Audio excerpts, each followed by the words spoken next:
Cheers, queers! Welcome to another Big Gay Book Club. Today I will be reviewing the Thai girl love novel Enemies with Benefits, written by Snow Leopard. Woo! Honestly, I did not have this novel on my radar until we started watching the series and we started getting a bunch of comments that were essentially saying the book is hilarious. And you guys know how we feel about hilarious books because see our Somewhere Somehow coverage. So this was very exciting to dive into, and honestly, this was a wild ride and so much fun.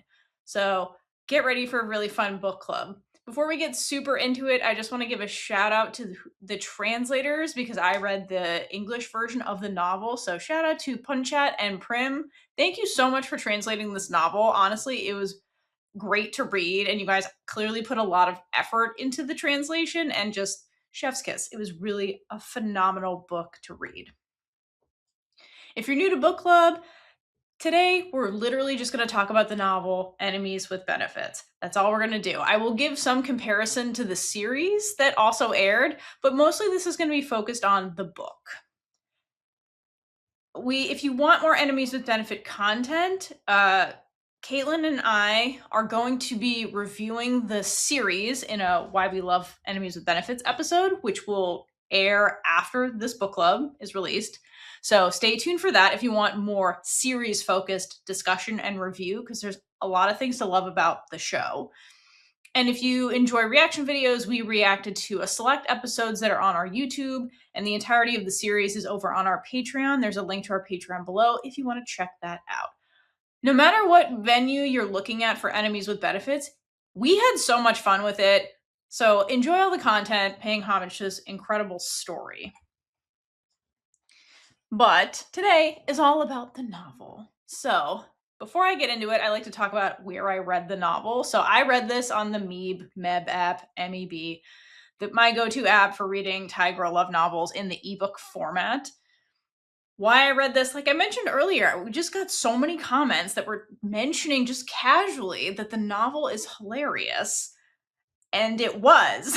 Not to spoil this entire episode, but the novel is hilarious. It's just as funny of the series, if not more so, because you get people's thoughts, which are generally unhinged. So it's great. And that was my first impression reading this, was that it was just as funny as the series, but slightly more unhinged because you really get to know the characters and what they're thinking, and it's a wild ride.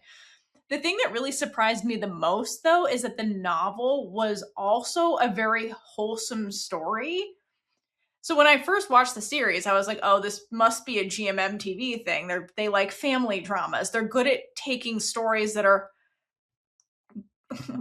I'm thinking of Us, the series, problematic or really dark, and then making them wholesome. So I was like, maybe they took this like office rival fuck buddy situation and like made it emotionally wholesome, but no, honestly, a lot of the series comes directly from this novel, and I just wasn't anticipating that, and honestly, it just made me love the story even more. So it was great. The Enemies with Benefits series, like book series, is more than one book. So there's a total of, at this time of this recording, there are 4 novels that follow Lawn and Wine. There's Enemies with Benefits, which is the OG story. That is what the series is based off of. And that is going to be the focus of this book club. So I will be getting into what I liked and noticed about the book and generally spoiling the novel. As for the other 3 bonus books, I will not be spoiling them. So if you haven't read them, don't worry, you will not get spoiled here. At the end, I will give a brief little overview of like what each book's about, because I did read them all. And for some of them, I want to give the author's notes. If you've read Thai girl love novels, particularly this one, Snow Leopard does put a little like note in the beginning. And so some of them are just really cute and sweet, and I'm just going to read those. So it doesn't spoil anything about the actual content, but I will wrap that up kind of at the end. So if you weren't aware, the bonus books are all titled Enemies with Benefits Special. Special is number 2. The Special Work Days is number 3. And then the Special Wedding Day is number 4. And we just found out that the Wedding Day is getting adapted by GMMTV. So they're either going to produce it or they've already shot it. But either way, that book is going to be adapted as a special episode for the GMMTV series, which it's like the gift that keeps on giving. Because honestly, the wedding day book is really cute. They're all cute, but like it's going to be sweet. I'm very excited to like see some of that come to life. It's going to be awesome. So if you're already excited for that, be more excited because like it's going to be great. All right. So before I kind of get into the nitty gritty of the novel, I just want to go through the timeline of events of what happens in Enemies with Benefits, the novel. So the very first novel. And for the most part, it's if you've only seen the series and you're here for book club, you're a brave one for coming in here. I hope you have fun. Just so you know, it's very similar, but there are some enhancements and some subtle changes in the novel that I will be talking about. So the way the book goes down is it starts with Lon starting at, quote, the company. They don't name it in the novel. And on her first day, she meets the scary accounting manager. She hears about the scary accounting manager, Wine, and then accidentally mistakes her for an intern. So their relationships gets off on a very wrong foot, and it keeps getting worse from there. Wine, Lon's subordinates, Boss and Nim, then later offend Wine in a packed elevator in which Wine is over listening to them trash talk her. And afterwards, Lon feels incredibly guilty about this because she noticed Wine and eventually apologizes to Wine about this. Her subordinates also do it before her and she doesn't find out till later, so that's fun. After that happens, so their relationship starts getting slightly less terrible.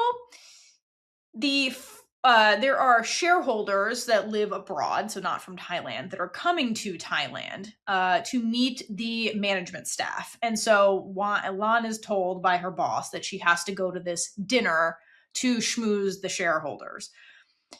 And the restaurant that they're going to has limited parking. So the company hires a van to take everybody over there and they reserved a parking spot. But for some reason, there's not enough room in the van for everyone. So there's only one van. And so Wine and Lon end up going over there together. Lon ends up driving, essentially. At this shareholders dinner thing, Wine gets drunk off of spiked orange juice. Like she keeps ordering regular orange juice, and then some of the shareholders to fuck with her for some reason, misogyny reasons, spike her drink without her knowing. So she gets drunk without her consent. And then Lon notices this and drives Wine home. And is like, "Where do you live?" But Wine's so drunk she can't answer, so she ends up at Lon's house. And then Lon finds out that Wine is a happy, horny drunk, and which leads to their first hookup, which is mostly initiated by Wine. After that, the two of them try to proceed like nothing ever happened, like, I don't even know you. And then eventually we get to company sports day at a bowling alley.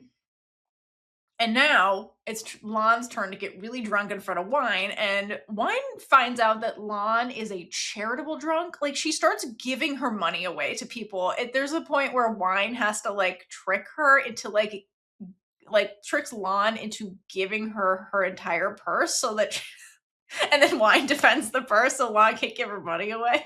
She's ridiculous. So, okay, so then sober Wine ends up taking drunk Lon to Wine's house, to her house, and Lon's hungry. So Wine's like, "Oh, Cheese made me this bread," which was never a good idea to give somebody food that Cheese made. And it turns out that the bread is whiskey chocolate bread. And in her brain, Wine's like, "I'm pretty sure Cheese dumped an entire bottle of whiskey into the batter for this and then baked it." And like, honestly, knowing Cheese, that is probably exactly how she came up with this recipe. So anyway, it's really strong, and then Wine ends up drunk. And then hookup number 2 happens between Lon and Wine. After this, they agree to be friends with benefits and then accidentally fall in love with each other without explicitly telling the other person they've caught feelings. Throughout the course, then after we're in this kind of friends with benefits situation, then they become roommates because of multiple unfortunate incidents that involve Wine's apartment. So they basically U-Haul because of this.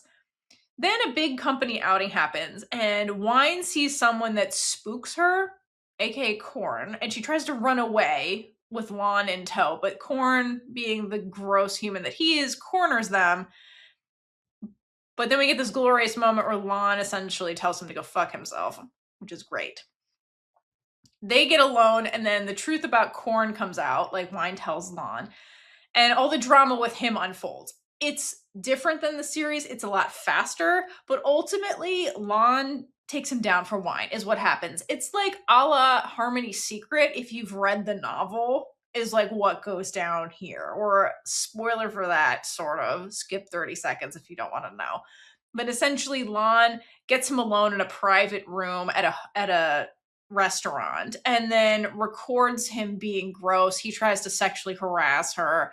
And then she sends it to like his compliance officer at his company and ultimately takes him down that way. And then Wine gets really pissed off that Lon put herself in danger, but like, that's how that goes down. Okay, so the Corn stuff gets resolved. Everything seems good. And then rumors start circulating at work that Lon is transferring to Japan. This is where things get different than the show. So Wine hears these rumors from 2 different people and then freaks out and decides to break up with Lon to protect them from more pain and also protect Lon from herself, because Wine recognizes this is a really good opportunity and Lon will not take it if Wine is standing in the way, kind of thing, because Lon is incredibly considerate. So Wine's like, you know what? Let's end this because it's for the best, even though this is the worst. As Wine is trying to break up with her, Lon then blurts out as a last-ditch effort, "I love you," and then eventually in this, there's now crying happening. Wine then admits she also loves Lon. And then Lon clears up that what the root of this was all about when Wine's like, "You're moving to Japan." And Lon's like, "I'm going there for 3 days and then I'm coming back." What do you mean? It's not forever. So Wine freaks out over nothing. And then at the end of this ridiculousness, Lon asks out Wine for real and they agree to actually date. And then they live happily ever after. That's basically where this story ends. All right. So, gonna be a wild ride. Great story. Good setup. A lot of like misunderstandings, but they get resolved really quickly so they don't like drag out and get toxic. And it's just a joy, this story. Before we get too much into this, I just want to take a quick moment and give some shout outs to our Chaos crew over on Patreon. Woo! Don't judge me. I'm not good at this. This is Kaitlynn. Yay! Okay, so I'm going to give a shout out to every single one of our Big Gay Ride or Die tier members or above. These are the members on Patreon who are loyal Ride or Dies that pay $15 a month. They get access to everything everybody else does, which is early episodes, no ads, and they get exclusive bonus content just for them. So big thank you to all of you, which is Amix Monzone _multi, Andreas, Ash You So Stunnin', Caroline R, Chloe, Danny, Isla, Girlfriend _J _XIX, Here For It, Jasmine O, Jill L, Kayoshi, Cassie M, Kelsey S, Kiara? Let me know in the comments. Leona, J. Oh wait, Kaitlynn Kaitlynn has decided to distinguish you two. Leona and Leona J. Livia A, Lovely Things, Mermaid, Talia, Michelle G, Nancy D, Nasaria, Pooja S, Regina B, Sarah B, and Word Pigeon. Woo! Thank you guys. You guys are really great. I love interacting with all of you, and I hope you guys are enjoying that keeping up with Big Gay Energy After Dark craziness that is just for you guys. But that is not all that we have to Patreon. So I want to give a shout out to our Big Gay supporter members. So this is our largest tier. There's so many of you guys. This podcast would never end if we gave you all shout outs, even though we want to every single time. So I'm going to give a select few shout outs, and these are the shout outs to these Patreon members that have interacted most consistently with our Enemies with Benefits content and have done a wonderful job adding to the adding to the discussion about the show and making it fun to essentially create content for it. So big thank you to Kayoshi, Whitecat112, Mary L, MZ, Janine C, and Charlotte C. Thank you all. You guys are lovely. If you're interested in checking out Patreon, we do have a deal where you can do like a free trial for 7 days to check it out. See if you like it. See what's out there. Explore your horizon. There is a link in the description for this episode If you want to click it, check it out. If not, no harm, no foul. Thank you, Patreon. All right. Now that we've thanked Patreon, we've gone through the series of events, let's get into who our characters are in the novel. And I'm just going to highlight the main characters of interest, ones that are like relevant to the plot. So starting off with the most relevant characters first, Lon, number 1. So she's a sweet-talking, soft-hearted, extroverted sales supervisor. And what's funny in the novel is that when Wine is like trying to put together who this person is when they kind of first meet, she thinks of Lon as this clever, sly fox. And she's right, because Lon is very sneaky.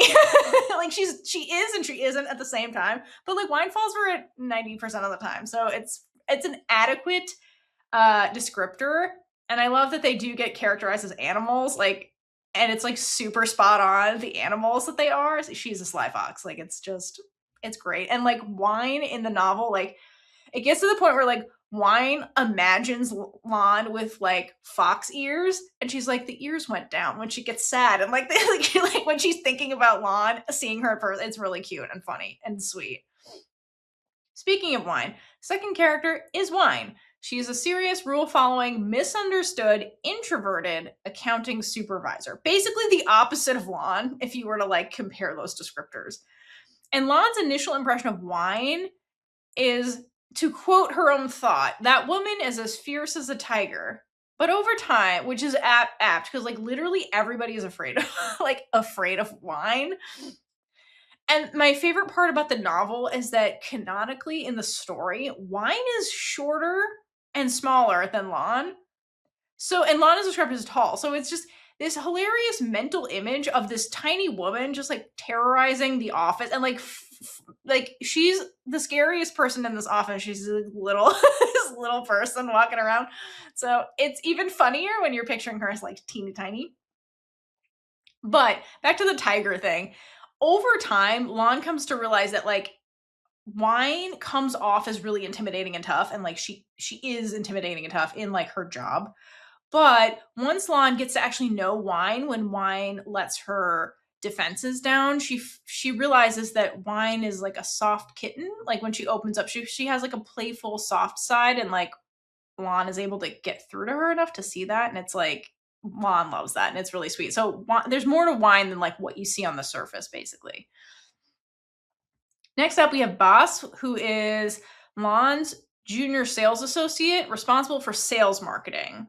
Allegedly. I'm not convinced he actually works, but allegedly, according to the novel, that's what he actually does. Okay?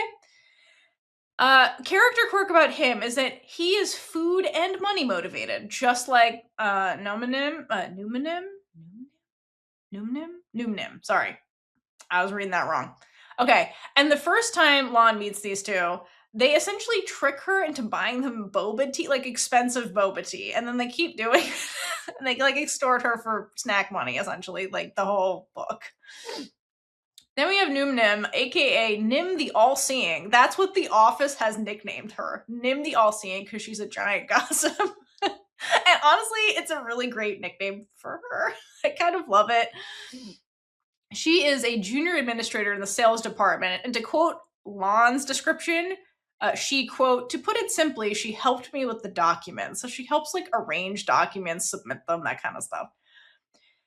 In the story, she's best friends with Tanqua, and she is a chaotic ball of energy, like literally a puppy constantly having a sugar rush is basically this character. And something that I love about the novel is that she has a pet cat, and she's a cat mom. We never get to meet the cat, which is really sad. So I kind of wish we got to meet her cat. All right, shooting over to the accounting side of things, we have Tanqua, who is the junior accountant. Like her boss, she is a workaholic. But in the story, it's obvious that she is very low-key terrified of Wine. Like, is constantly stuttering and is a nervous wreck when Wine ever, like, talks to her directly. So she's much more afraid of her boss. Interesting about her, and what became super apparent to me when reading the novel, is that Tanqua is like super introverted. So when I was comparing her and Nim, who's like super extroverted and like energetic and stuff, like to me, like the personality traits of those two sounded a lot like Lon and Wine, where you have the introvert extrovert kind of like sunshine, serious, grumpy dynamic. So they're like foils for Lon and Wine, which is kind of cool. Next up is Proud, who is 4 years Wine's junior, also an accountant type person. She harbors a crush on Wine, which is basically her main plot point, which she does confess to Wine directly. And in that conversation, Wine realizes her feelings for Lon when this happens. The other reason Proud is there is so that Lon can feel jealousy as an emotion for the very first time in her life. And when that starts happening, Lon realizes she definitely cannot handle losing Wine for real, because that's a dilemma she finds herself in when they're in that nebulous, are we friends with benefits? Are we something more? Do I want something more? This whole situation with Proud puts things into context for Wine and Lon, so it's like an important plot piece, actually. Then we have one of my favorite characters, period, is Cheese, who is Wine's best friend. She's an experimental baker, if that whiskey bread told you anything. And my favorite running joke in the novel is that she's a sucker for 11-point abs, because Lon has them and Cheese will not shut the fuck up about them. And it keeps going, like to their wedding, kind of thing. So, hydrate for Cheese, because yeah, girl, who doesn't love abs? Next up is Lon's best friend, Pakpum. He's a flight attendant and canonically gay, just like the series, and also absolutely loves teasing Lon. Like, that is their love language, is teasing the shit out of each other. Lastly, then we have Nu, who is different than in the series, probably the most different character. And so instead of being like this PR person who's like undercutting everything, he's this junior sales associate who ends up working under Lon and is a royal fuck up. And I will explain why when we get into how he's relevant to the plot. But he's probably the most different character if you were to compare it to the series. And last, and certainly deserves to be least, is Korn, who is a misogynistic predator that gets ahead with insider trading. So same slimy, gross person. But there's less of him in the novel, which is nice. But he is unfortunately relevant to Wine, and I hate him. And you should too, because that's the point.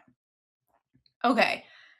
All right, now that we've done the setup, I want to go into all the things I really enjoyed about the book. And one of the things I really loved about the story, period, is that Snow Leopard managed to really describe what working in an office is like.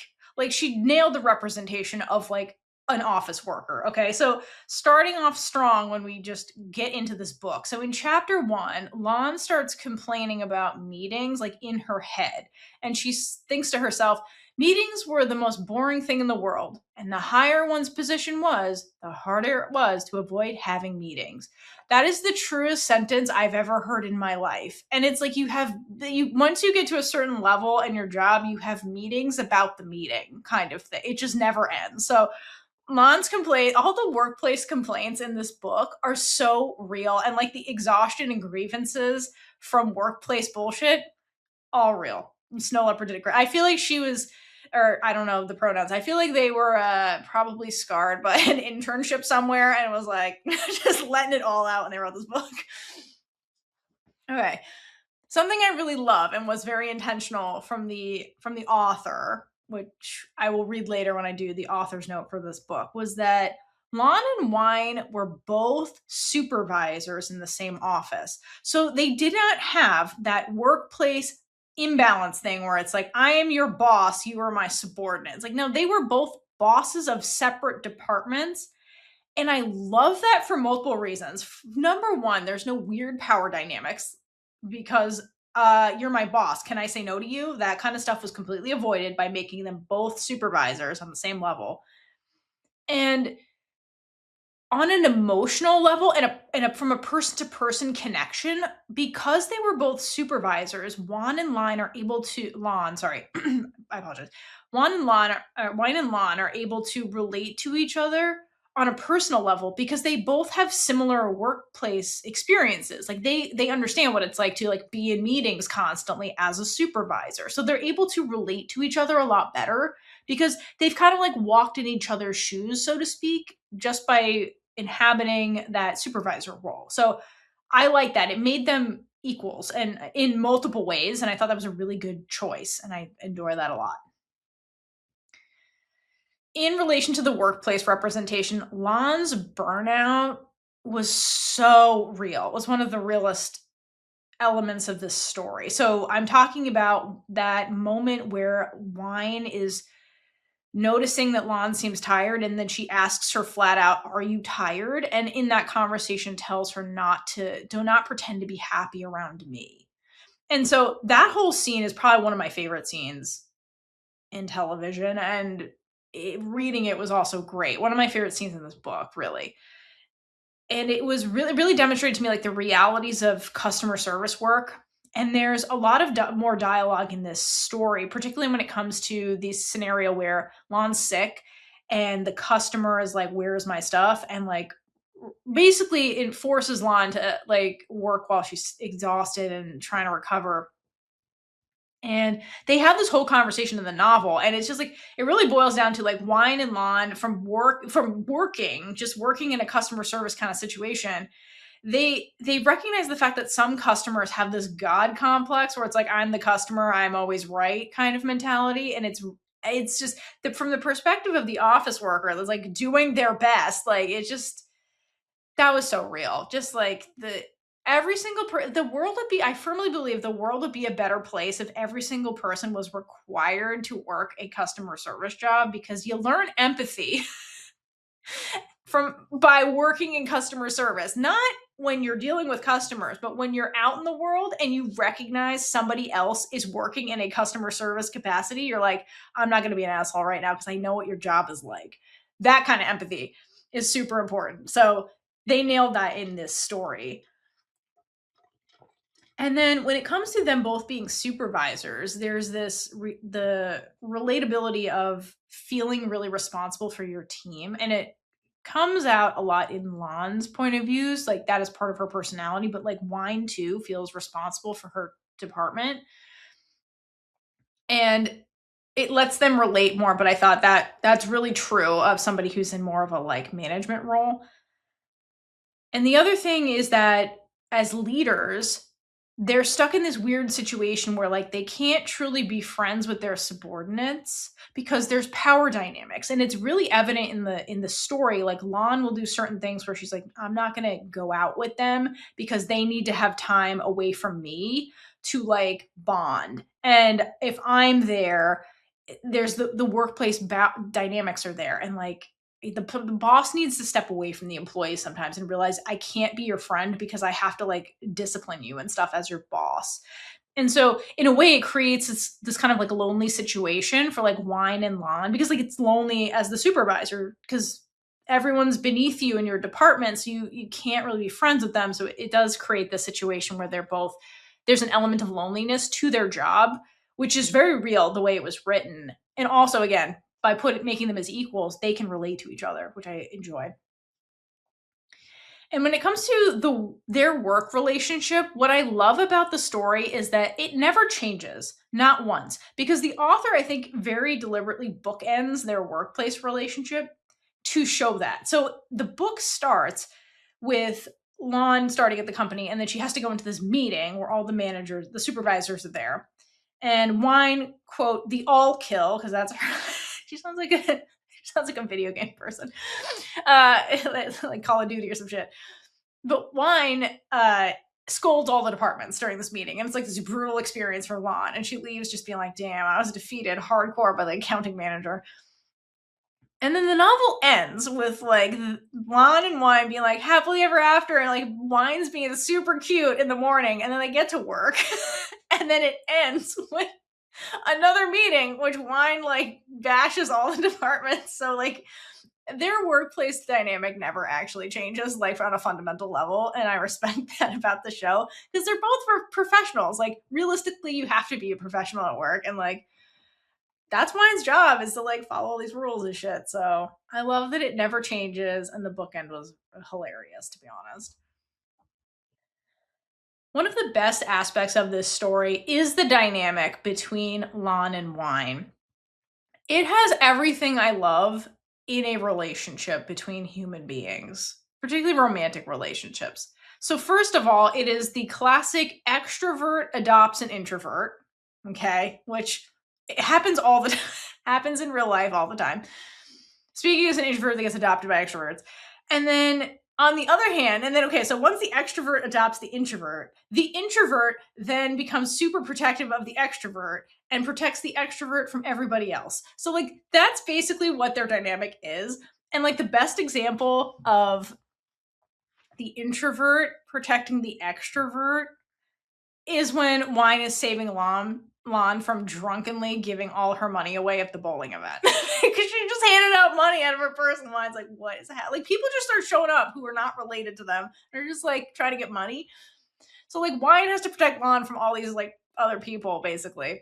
Because she's too extroverted and, like, happy and, like, oh, it was hilarious. So, like, I love that dynamic. It's just a very comical, sweet dynamic. And ultimately, it balances them out. They're a very balanced relationship. Like, Lon, when you look at her, she's the much more impulsive person, and which makes her very quick to act, which can be helpful in certain situations.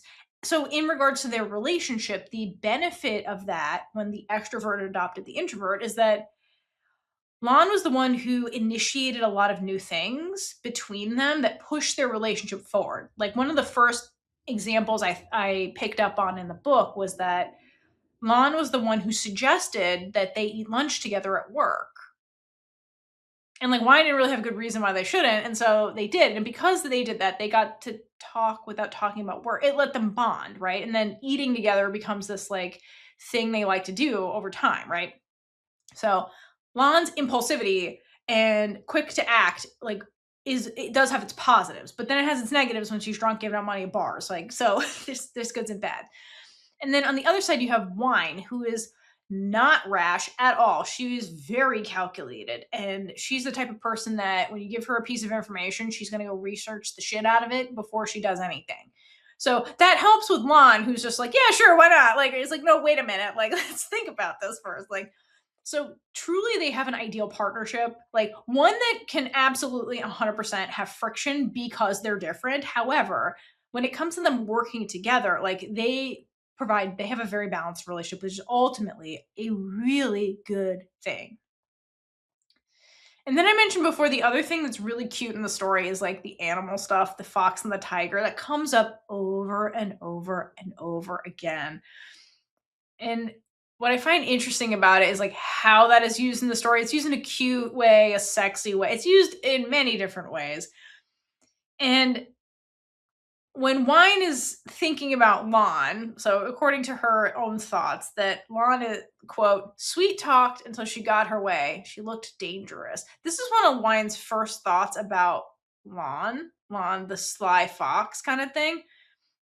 And so, yes, it totally characterizes Lon, like I said earlier. But what I thought was interesting about the fox thing and how Wine is thinking about it in the beginning when they don't really know each other is that Wine's interpretation of Lon being like somebody who just like sweet talks her way. Yes, webcam. Sweet talks her way and she looks dangerous. To me, that explained why Wine was so apprehensive around Lon in the beginning, because that description almost reads like Wine is saying, Lon is not someone I can trust because she's sneaky. She's dangerous. She'll get her way. Like she has an agenda. Like the way and when you get to know Wine and her trauma, like it totally makes sense. It's just like it's interesting how like negative you can read that coming from Wine, especially once you know like how guarded she really is at the beginning. Same goes with like Lon's perception of Wine. So Wine it appears as this fierce tiger when her walls are up, and then when the walls are down, she's this like harmless little kitten, like soft and fuzzy and adorable. And what I love about their dynamic is that like Lon loves being the reason that Wine is soft and benefits from the fierce tiger when it's aimed at her enemies, like when Wine saved her from giving her money away at the bar. Like Wine got super protective and went into like tiger mode and it was hilarious. So it works on many levels, like the fox and tiger thing, and I do enjoy that description of them. But something else I like about them is that something they have in common is that they're both competitive as fuck and get off on it, quite frankly. So, particularly like it's most evident with Lon's initial attraction to wine. Like it starts off with competition baked into it. So after she goes through like the disastrous meeting where like wine attacks everybody, well, not attacks, but like she's basically like very bluntly being like, get your shit together, all these supervisors. And Lon goes back to lick her wounds with her team. Nim tells her, like, well, the sales team always loses to accounting. That's pretty much how those meetings go. Get used to it. And then that's not Lom, sorry. I'm thinking of the air. This is not good. Lon vows, one day I'll win. I promise. So it's like this competition. She's like, I'm going to one up her. I'm going to do it. I promise. I'm going to win. And she's super determined. And then Lon proceeds to try and one up wine at work and fails literally every single time. Like, she's persistent. I'll give her that. She doesn't give up easily, but it's that I have to beat her, like competition mentality that really like initiates the attraction, because then Lon starts fixating on wine and like noticing things about her. Okay. And it comes to a point where her attraction to wine manifests as a sex dream. Okay. Because of course it does, which it's great. I love it. But reading it, it was really revealing of what Lon actually wanted, because her subconscious was manifesting this dream. There is no reason wine would ever give her the time of day to be in this situation at the time Lon is having the dream. So it's a manifestation of what Lon actually wants, okay? So in the scene, I'm not giving you a play-by-play, but the highlights are that Dream Wine moans Lon's name and begs Lon a lot. Okay, so like there's Lon's kinks on display. Okay, that explains that. And really, if you had to boil this down, like what Lon is craving at this particular time in the sex dream is like she wants a power dynamic shift. Okay, because at work, wine is in control and winning, and Lon wants to be the one in control and win against wine. So like, hence the wine is begging kind of thing. And in that too, innate to the sex dream is that it's revealing that Lon also wants to be the reason or the cause of wine losing control, because that's part of sex. And so like that is a different kind of challenge than just like winning, because there's winning if you're having competitive sex, which is what Lon is imagining. But there's also like that element of like, I did this, I'm the reason you're losing control, because wine is always in control and Lon wants that to change. So I think that was really honestly revealing about this dream. So not only was it funny that she's having this dream and then has to work with wine, it gets weird, but it was really indicative of like Lon's headspace and her subconscious at this stage in their relationship. As I mentioned earlier, because Lon is so competitive, that causes her to accidentally, really, fixate on wine and watch her constantly. And so it gets to the point where Lon starts learning things about wine just by observing her, because she's trying to figure out how to beat her, kind of thing. And then when they start getting cute, then she's just noticing things because now she's enamored. But one of the things that Lon notices that comes up a lot in the book is that when wine is flustered, her biggest tell is that her ears flush red. And that's and Lon picks this up quickly, really quickly. And uses that and weaponizes this fact constantly against poor wine to like fluster this poor woman. And so Lon gets kind of addicted to doing that, much to wine's chagrin. Something that was really sweet that Lon just picks up is that she notices that wine has a caffeine addiction. And so when we get to that CSR, let's plant trees and pretend we're good people and then pull them up later thing the company is doing, when the sales team is invited and goes to that, they don't just show up later. Like they go. And so they have to, like the company escorts everybody. And so they have to get to work super early to like get out to wherever this thing is being held. And so Lon is like the day before was like shopping and then picks up coffee candies, which when we get to the CSR retreat, she gives them the wine because Lon knew the coffee shops wouldn't be open before they had to be at work for this thing. So it was really sweet. It was like the subconscious thing. She's like, I don't know why I bought this. And then she had it with her and then she brought it. She's like, I don't know why I have it with me. And then like, and like, it's like, girl, the way she like talks herself out of stuff is really funny where she's like, I don't know why I'm doing this. And it's like, because you got a bad Lon. That's why. And you knew your girl was going to need caffeine. Otherwise, she would torture everyone at this thing. So it's kind of part survival, part infatuation.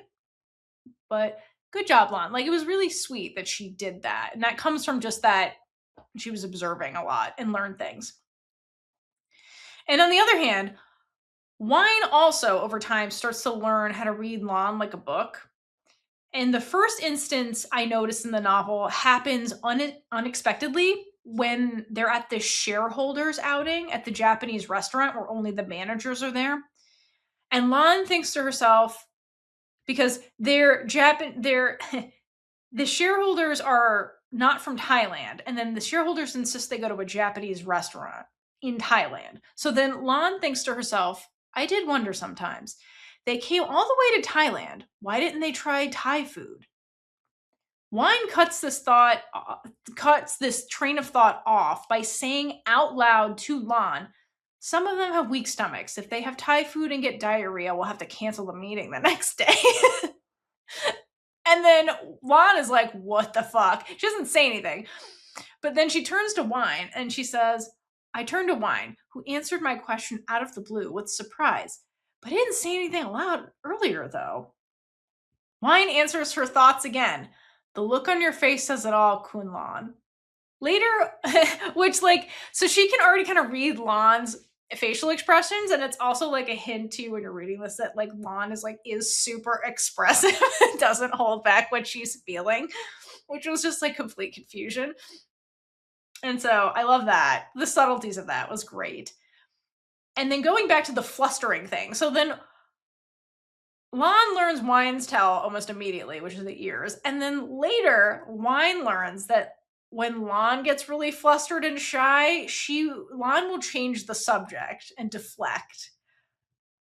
And so it's fun. And like both of them never let that go. Like it's a thing they always remember about each other and like weaponize. Because it's like a game. It's it's the competitiveness. It's a game that they can fluster each other. And it's like mutual teasing as a love language, it's like harmless and sweet. And like, again, it comes from competitive people and it's just cute. And I really love that about them.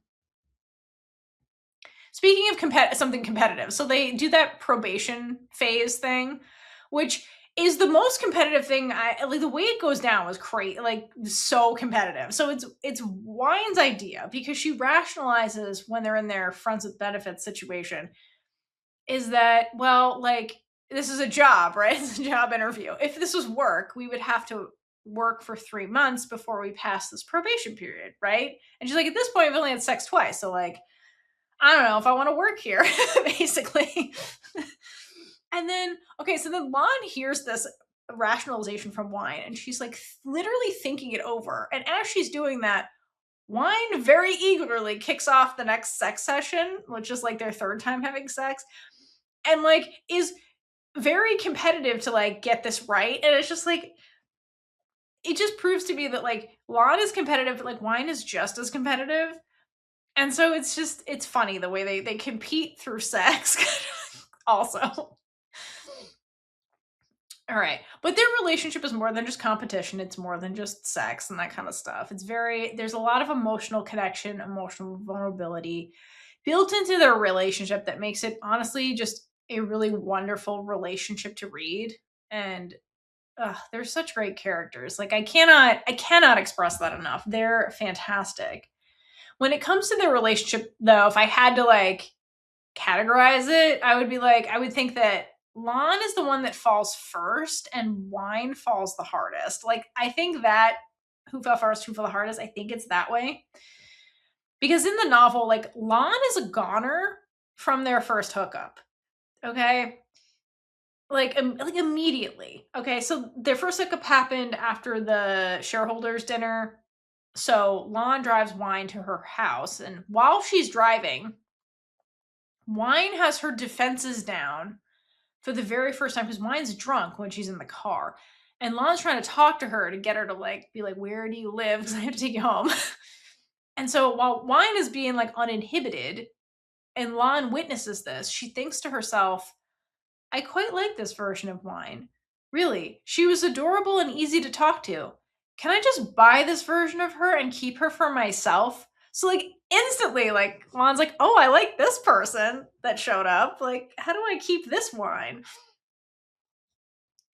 And then in the days after, Lon cannot stop thinking about their first time and also cannot help herself but casually bring it up around Wine, which Wine notices. She's like, you're bringing this up a lot. So like Lon has it real bad immediately before they even hook up. Like it's just like seeing the real Wine was just like an experience for Lon. And the sex was like literally she describes it as a dream come true because she has the sex dream before this. Oh my god. Side note, I won't go through the first hookup, but like from the first hookup. Okay, so oh my god. So it takes two to tango, right? So it's not Lon that starts this. It's Wine. Drunk Wine is like very insistent on sex with Lon when she's drunk. And she starts flirting, okay, by making a lot of intense eye contact. Okay, and Wine is gearing up for sex, right? So just to quote these two. So Wine says, because Lon's like, why are you staring at me like this? And then Wine says, I want to get a better look at you, Lon. I can't get a good look at you. Can I stare at you a little closer? Like, can I get closer to your face? And then Lon thinks, well, duh, you threw your glasses away, Wine. Because Wine's trying to have sex with her. He throws the glasses away. They're ridiculous. They just can't get over how ridiculous they are. Oh my god. And Lon's inner monologue is like, I'm gonna end this talk, just spoiler, with my favorite inner monologues because there's so many and they're unhinged, like some of these. Okay, so that's Lon, goner from the beginning. And then okay, Wine falls the hardest. So how does that happen? So after their first hookup, Wine gets to a point where she lets herself analyze that whole situation. And once she thinks it through, because she's the introvert, she's got to process. After she does that, she's gone forever. And while she's in this period where she's thinking about it, she's so lost in her thoughts about Lon at work that her coworkers mistake her distracted horniness as intimidation. I kid you not. So they start having all these rumors, and like one of them thinks it's like she has this scary tension around her. I wonder what ticks her off. It's because she's horny. And it's hilarious. And they're just like, wow, she's so scary right now. What's this tension? Oh my god. So I love Wine. She's hilarious also. Okay. What was interesting too when reading the story was that after the first time they hook up, Lon tries to take responsibility. And she does ask Wine to like go out with her, like date me, kind of thing. And Wine thinks we weren't friends, and now she wants us to date each other. Like that's not the rule. So that's not how this goes, right? So Wine answers really quickly, take responsibility. That won't be necessary. Last night was a mistake for us both. I won't make a big deal about it, but you can be assured of that, Lon. I rejected her coldly. Then to continue. The taller woman looked stunned for a moment, but she quietly said, all right, Wine, if that's what you want. So poor Lon like does put herself out there and then gets dejected really fast and is like, okay. So it's no wonder that she hesitates for a really long time to be like, should I ask her out? Does she really like me? Because like she does ask her out and Wine says no, but like when you get to know Wine, you realize that Wine's like, well, I don't know you. You need to know each other to date each other. That's not how this works. That's not the equation. So we need to know. It's okay. They go on a journey of unlearning some stuff about relationships. and they get to a better place. Okay, so Lan gets rejected and then is confused by her own feelings because like the situation is confusing. Really, it doesn't follow any kind of playbook. And so when she starts thinking about it, when basically she's like, "Do I actually like wine for real?" kind of thing, she is like, my heart doesn't really beat around her. Like that's what I've heard. It's a Disney taught me. That's what like the romance novels say is supposed to happen. And she's like, I don't have that unless we're in a sexy situation. So like I don't know what that means. That the heart racing is situational. So it's like, is it the situation or is it wine? Which genuinely that is a valid thing to be confused about if you're Lon.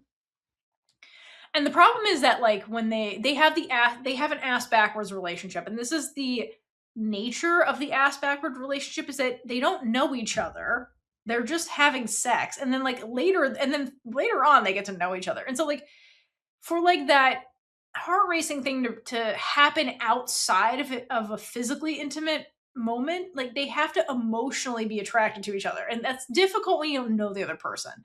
So over time, they get the emotional connection. Like that's when things start clicking a lot more, which is really a fun journey to go on because it's so ass backwards. And then you have these characters who are like, there's rules to dating.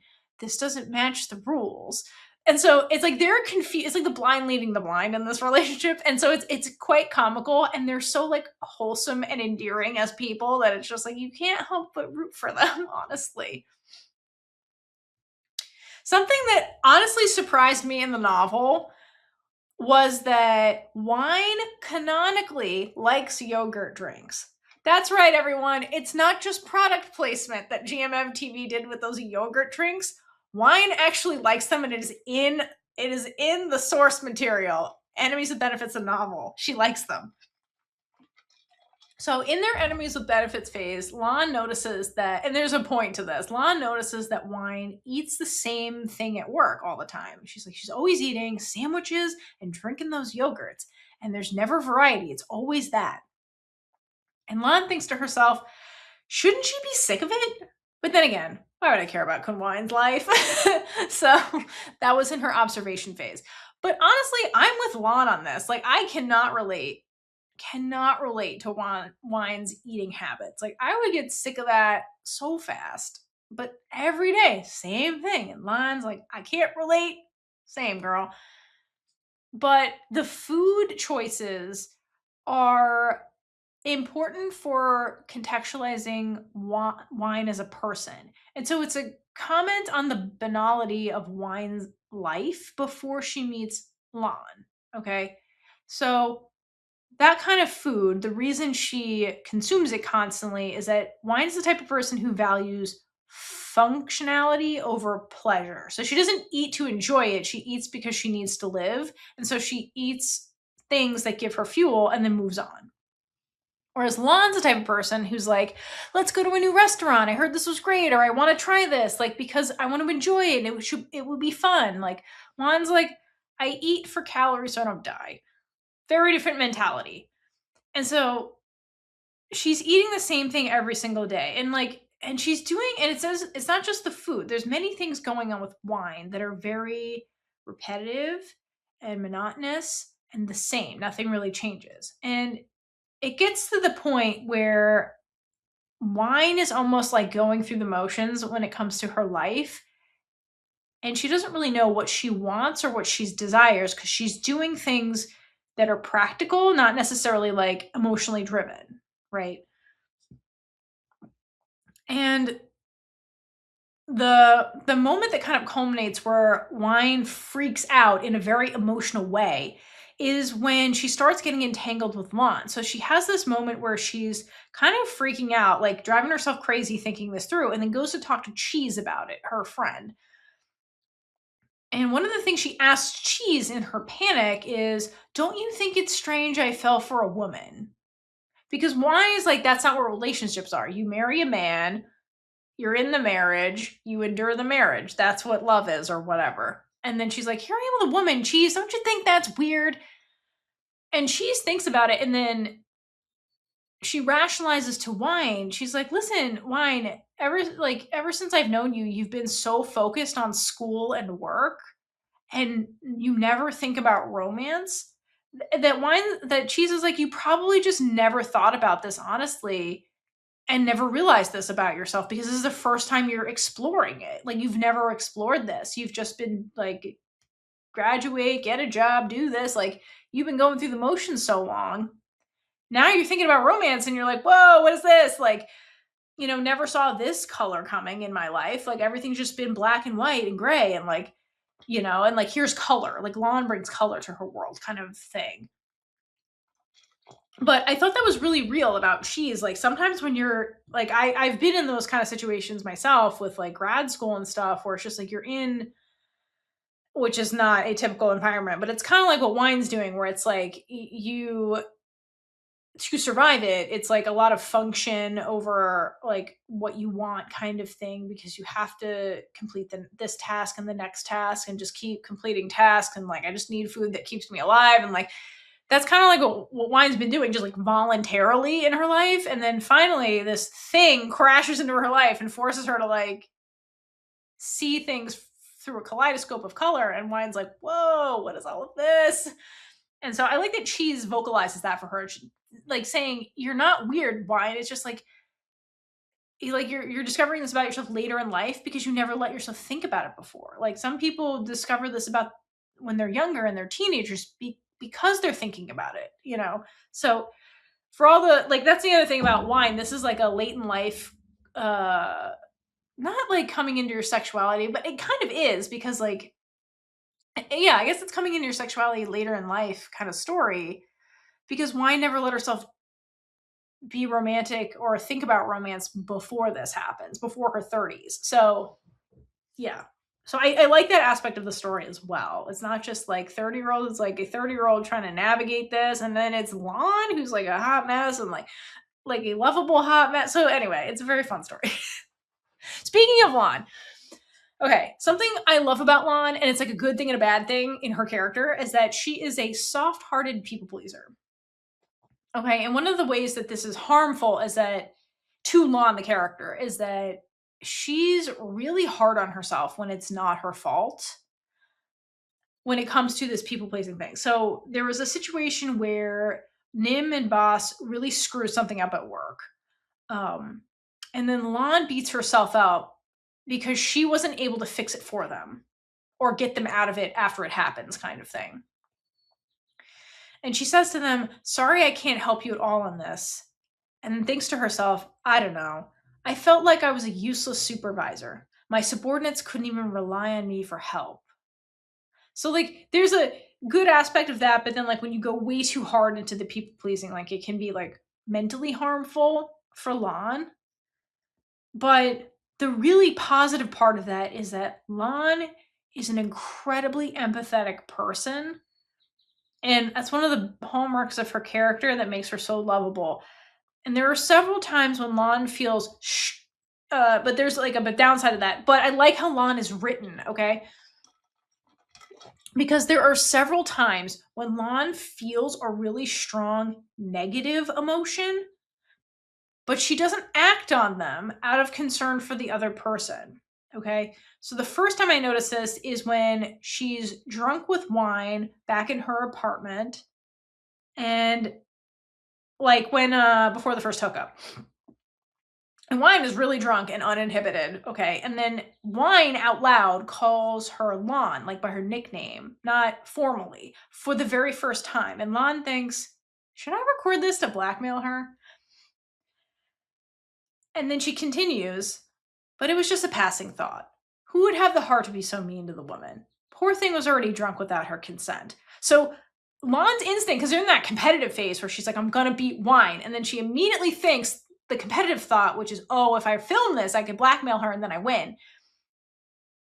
But then Lon like thinks for a second about Wine's point of view, because empathy, and is like, that's not fair to her to do this right now. Like, she's already in this situation without her consent. Like, if she got drunk of her own volition and was a dumbass, that's another story, but that's not the situation we're in. So I love that about Lon. Like, she's just very empathetic. Even when she's having emotions, she's able to, like, for the most part, navigate. Sometimes she doesn't, but, like, she's human. And then a situation where her people pleasing kind of gets her in trouble is the new situation. Okay. So, New, as I mentioned, works in Lon's department as a junior sales associate. He's like the newest guy on her team.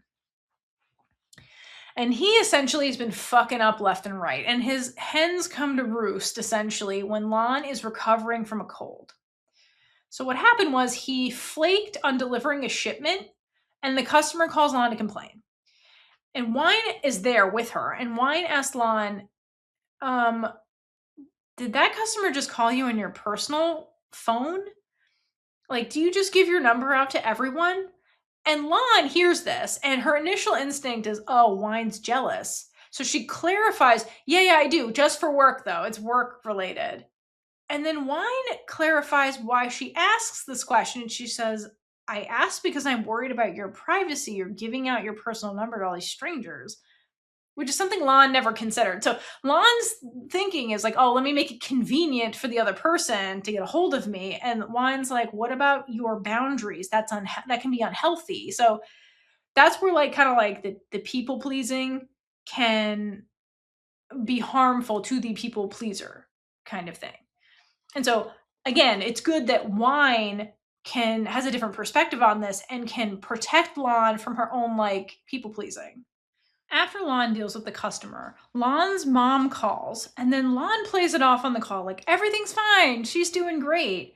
And as this conversation is happening, Wine is watching Lon very closely, and she notices that Lon's usually glowing smile looks tired, and she feels compelled to do something about it. And this is one of my favorite scenes ever.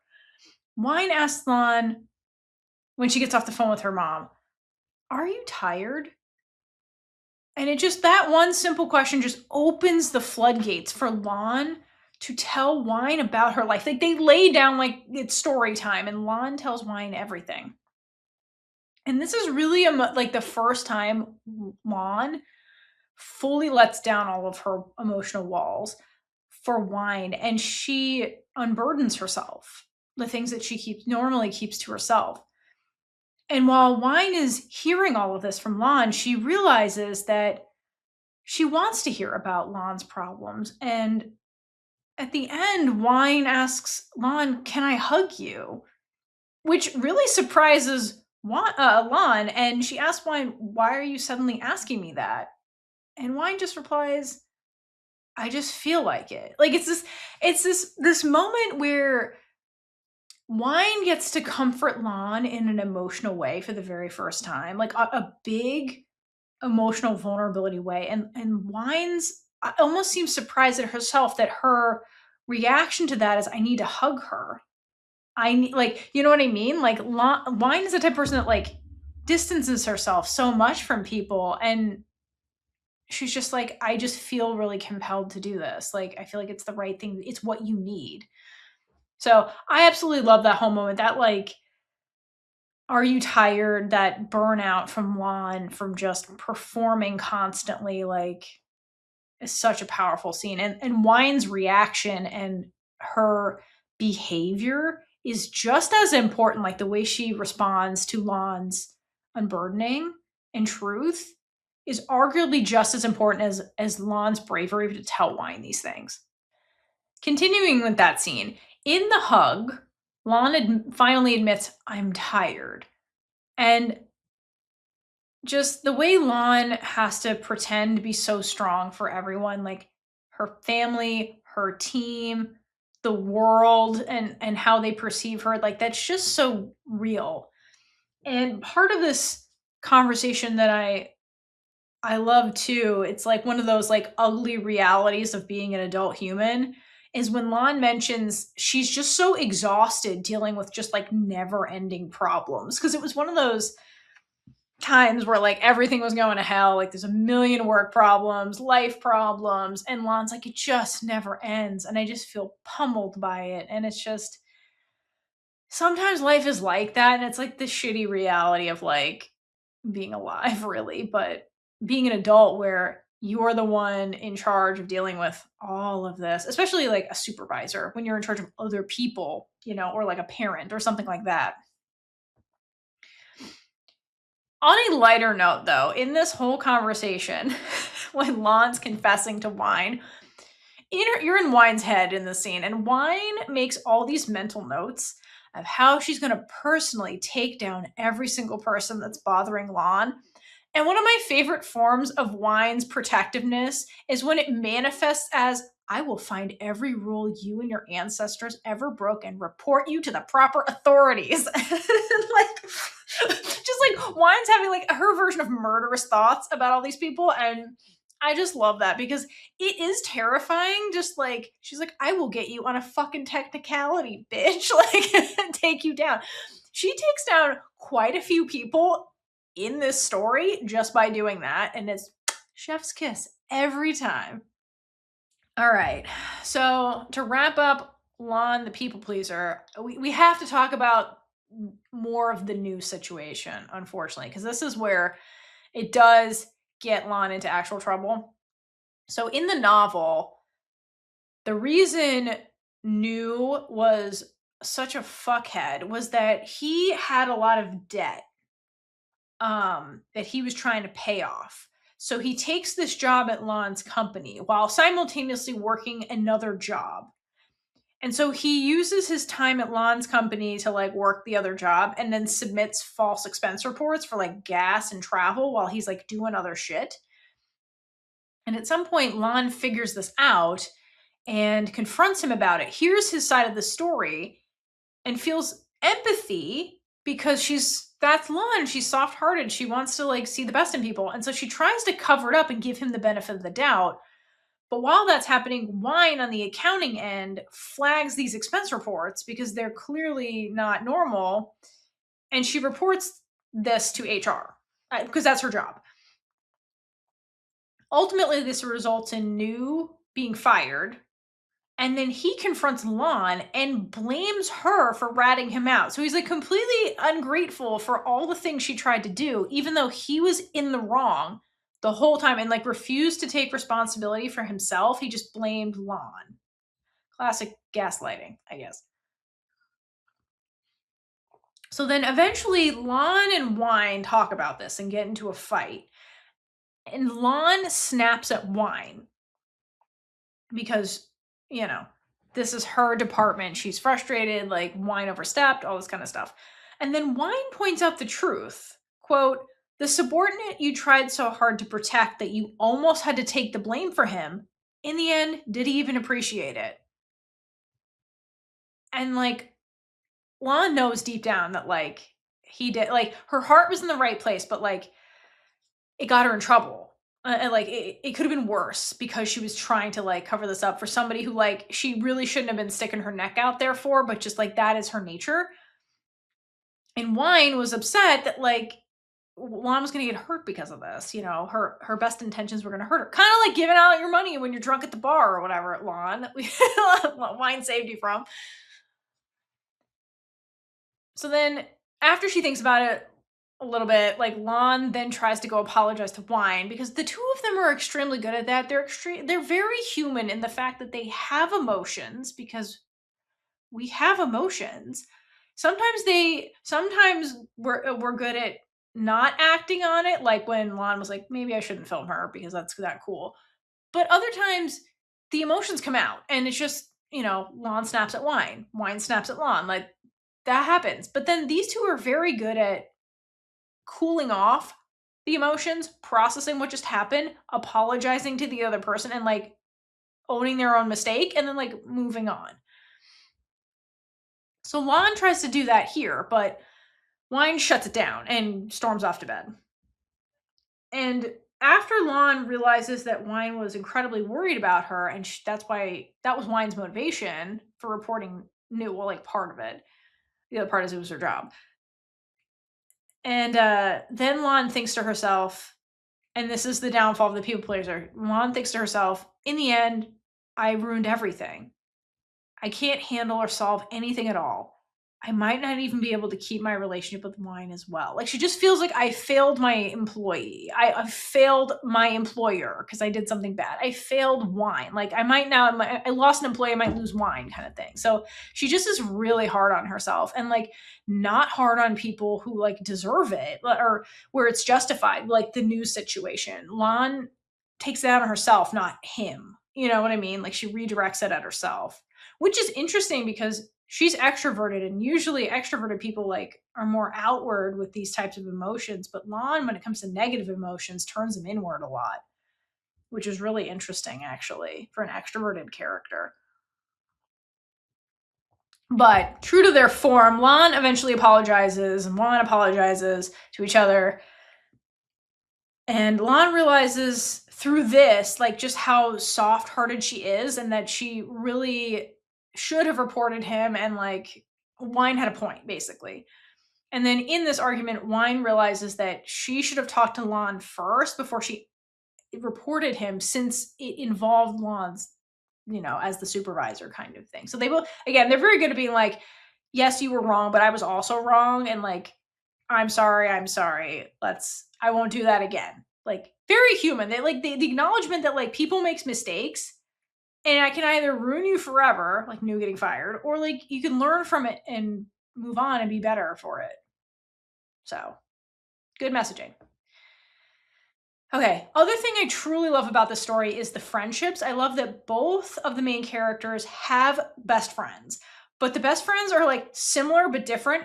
And either way, the dynamics are amazing. So, starting first with Lon and Pakpum, like their friendship is a gay lesbian solidarity canonically in the novel, because Lon describes herself as only being attracted to women and he is only attracted to men. So, in the novel, that is canon. And we often don't get this kind of relationship, like a gay man and a lesbian that are best friends. Like, it's very rare because, like, misogyny and patriarchy and stuff in real life. So I appreciate that it's here. And ultimately, their friendship is just this, like, mercilessly teasing each other type of tough love thing that is just like comedy gold. And it's a lovable kind of relationship that they have with each other. And like truly, it's just like the teasing is absolutely relentless because you've got essentially two chaotic extroverts that are best friends and it's just, it never ends with these two.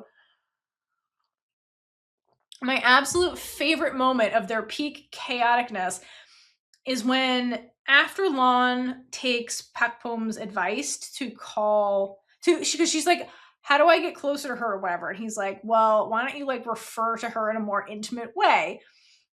Drop the coon kind of thing. And so like Lon's like, okay, cool. So then she calls her P Wine at work, only to be humiliated when Wine tells her, we're the same age.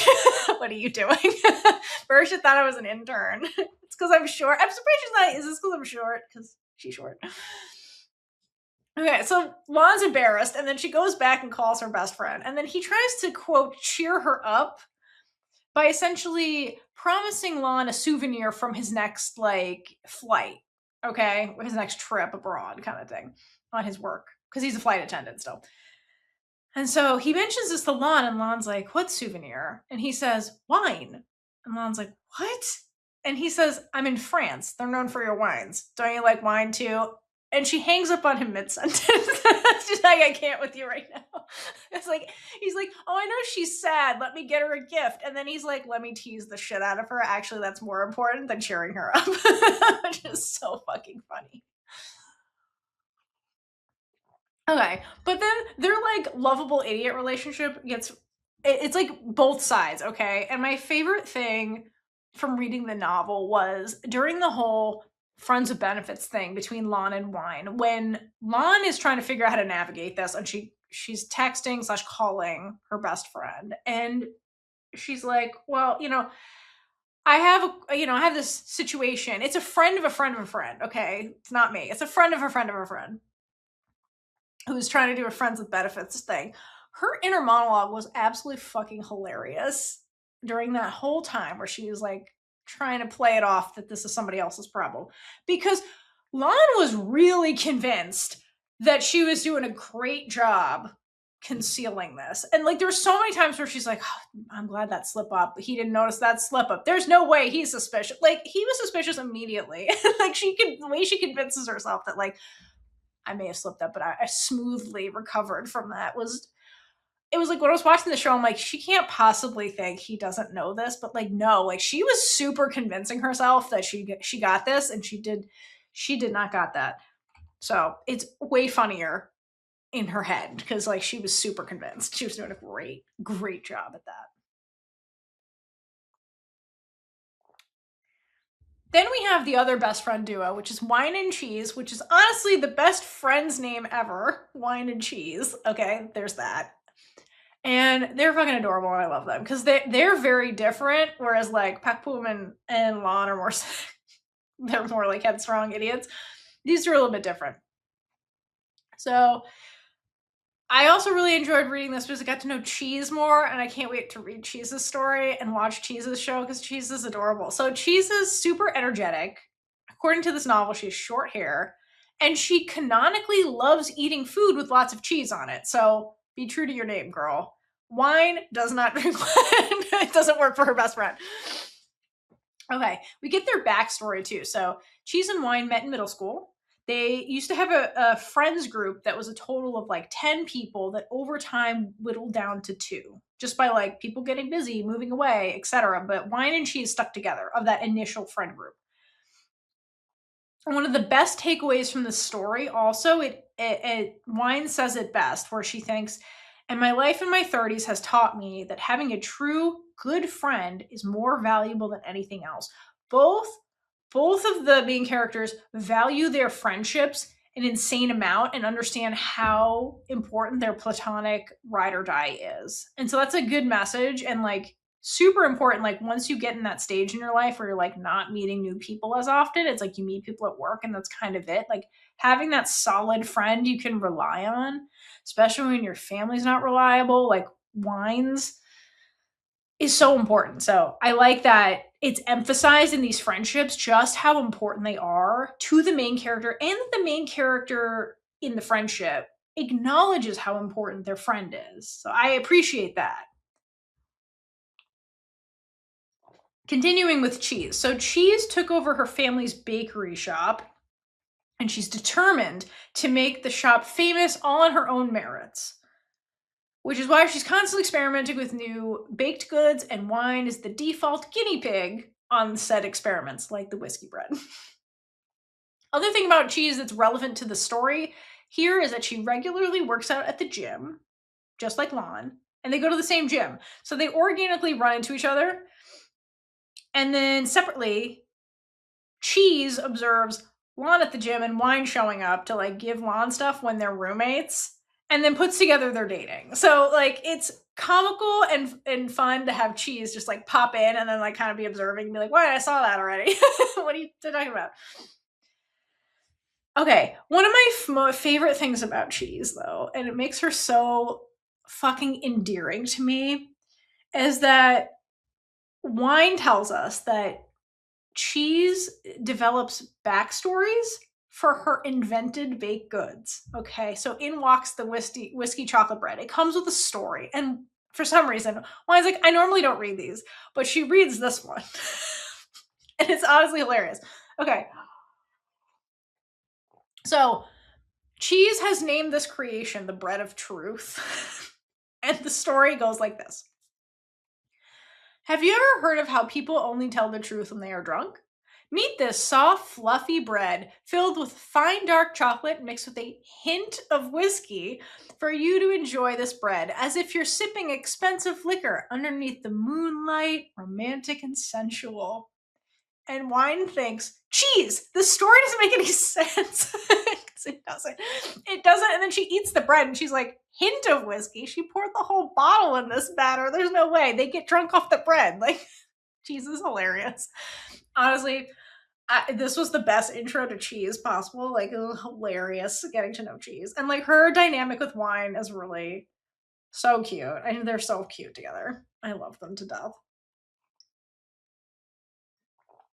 Okay, now let's switch gears and talk about Wine a bit more, because Wine was such an interesting character to me. She was incredibly complicated, complex, and had so much depth to her. I really wasn't expecting that from this story because typically in most girl loves, like the like novels that I've read, it's a lot of it has like a main point of view character or like a character who has more depth to them because like they're the main character kind of thing. So like going into the story, I thought it was gonna be Lon because like we're in Lon's head the most. In the beginning, mostly. You're in Lon's head a lot. So I'm like, okay, she's the point of view character. She's the one who's gonna have the big backstory. She's gonna have all this stuff. But no, it's Wine. Wine is the one with the huge backstory that's really relevant to everything. And like she has all the trauma to unpack. Like she was fascinating character. And I love how she was written, how her story was paced, how it unfolded, how Lon gets into this. It's just beautiful, her story. Unfortunately, there's some tragic shit that goes along with women in the workplace kind of thing. And so we're going to spend some time talking about Wine's trauma because it's unfortunately here and relevant.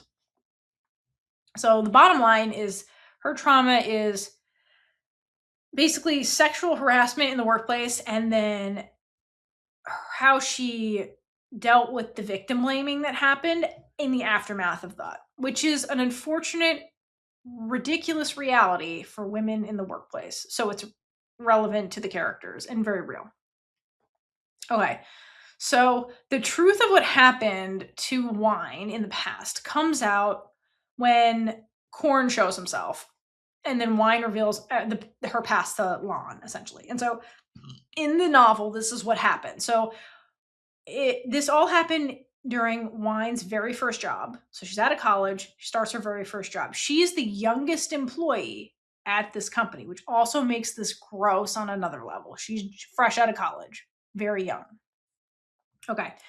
She gets welcomed into this company. All her coworkers, including management, which includes Korn, give her gifts and come and chat with her. And Wine's like, oh, they're welcoming me. They think they think I'm fitting in. Great. Okay. As she's working there, Korn corners her twice, like gets her alone and isolated, and then sexually harasses her. But Wine manages to escape each situation before things get but things get really bad. After the second time, Wine then confides in the other employees, the ones that were nice to her, getting gifts, but then they turn on her because they're like, well, Korn is a promising young man and he's so nice. I can't believe what you're saying. There's no way he would do that. And then rumors start circulating about Wine, okay, at this company. And that welcoming stuff where people were coming to her and chatting with her and giving her gifts gets reframed as Wine flirting with them to get ahead. Women in the workplace, right? So then Wine internalizes this and realizes that she cannot change other people's behavior, but she can change hers to stop this to protect herself from this happening again. So Wine stops wearing demurs her makeup. She dresses more plainly so she doesn't draw attention to herself. She never accepts gifts from coworkers. There always has to be a 50-50 thing or reciprocation. There's no owing of anything or ever. And she keeps herself as neutral as possible at work to avoid anything that could possibly be misunderstood about her. And she also follows every single letter to a rule, so nothing can be twisted. She can't be blackmailed. So, like, it's really shitty that she's the victim, but then it's on the victim to carry the burden of this fuck shit, and then the victim has to change themselves. Not the predator. The predator keeps being a predator. She has to change herself so that she doesn't get preyed on. So it, like, literally doesn't fix the situation, and it really shows you how harmful this is to the victims in these situations. Like, poor Wine. But this is the world we live in, and so she did what she had to do to defend herself, which is completely change herself to make herself a less attractive prey, which is fucked up. And the thing about it too is like that whole thing that I just went through is like the very overt stuff, but there's subtle shit that goes on that's just as kind of harmful when it comes to this whole having to change yourself in the office kind of situation. So in the beginning, like before we really get to know Wine, after Lon and her after Lon and her team do the thing in the elevator where they should talk Wine, the next day, Jantra mentions that Wine doesn't look cheery today. And then she says about Wine to Lon, she looks kind of sullen today. Maybe she quarreled with her partner. And then Lon thinks, but seriously, why did everyone just assume that whether one appeared to be happy or sad, it was because of one's love life?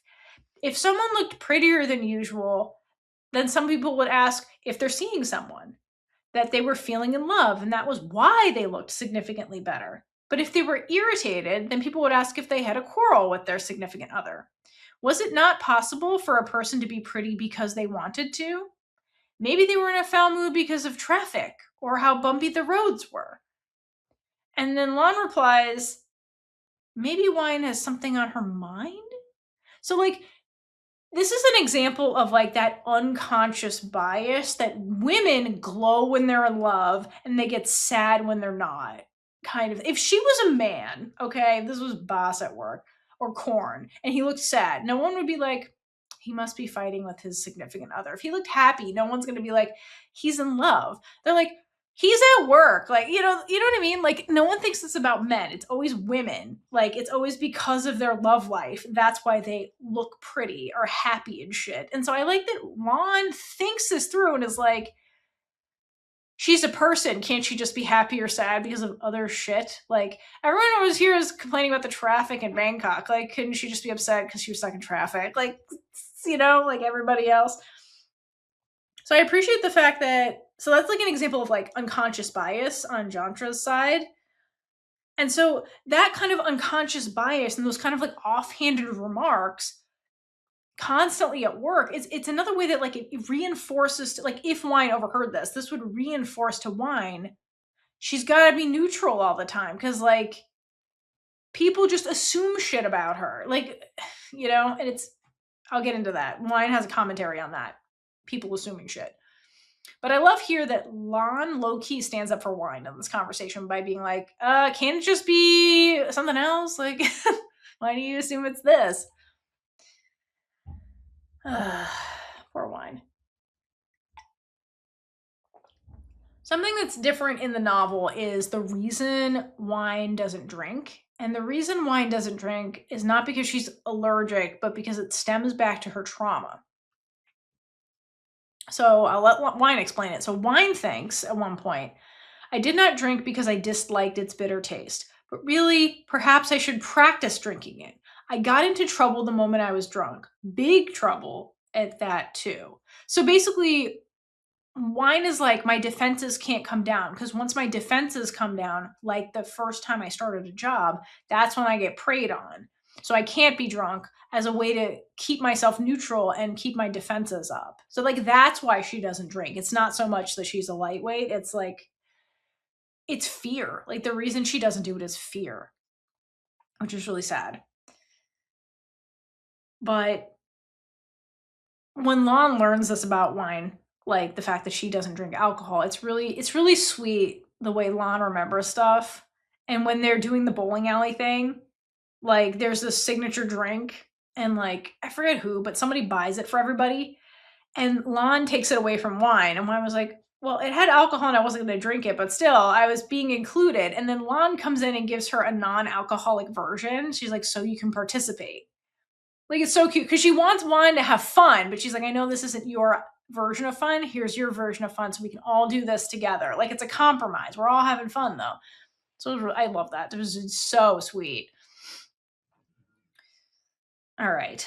Okay. So trauma aside, little like detour, I guess, is that one thing that's also going on in this novel is like there's misconceptions about relationships going on from Wine and Lon. So I'm going to start with Wine and her misconceptions about relationships and sex that she unlearns through her relationship with Lon.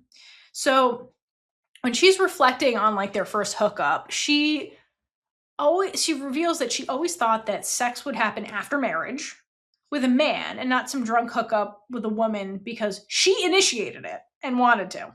Okay, she's like, I never in a million years thought this would happen. It's supposed to be get married to a man, then sex. What the hell happened here? The math doesn't math.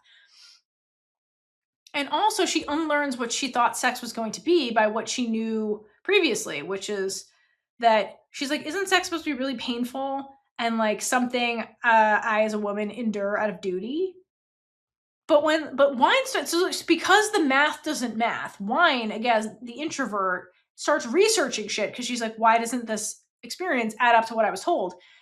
And so through her research and her reflection, she realizes, to quote Wine, the more I read through the information, the more I felt like I had unlocked a whole new world for myself. If your partner was gentle and caring enough, the sex would be simply blissful. Like, so Wine starts unlearning all this stuff and is like, oh, this is normal. There's nothing wrong with me. Like, I've unlocked something new. This is great. I'm a fan.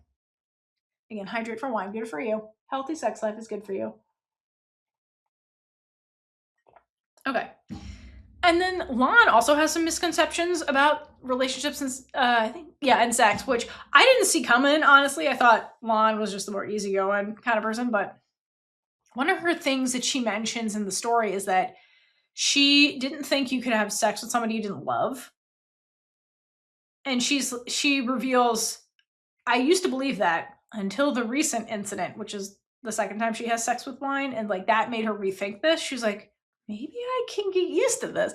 So it's interesting that they both like had their own biases, unconscious biases going into their relationship, the ass backwards one, and they kind of like unlearn some things and are like, huh, maybe this is for me kind of thing. So I like that. And I enjoy the fact that you have women being honest about their sex lives and then like the fact that they enjoy it. And so that's good. That is a healthy thing to have them talk about.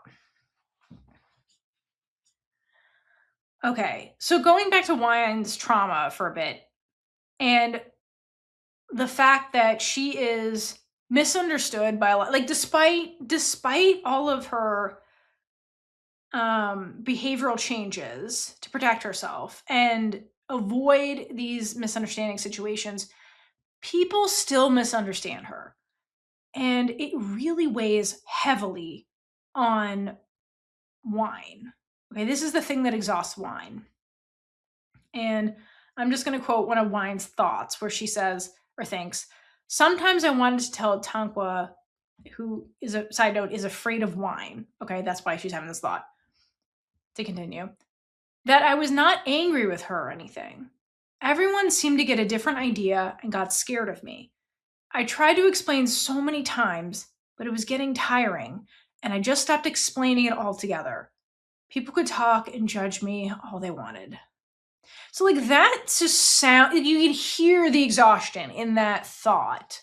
Okay, the way everyone at work just misunderstands her constantly, and they're scared of her, and that's kind of it.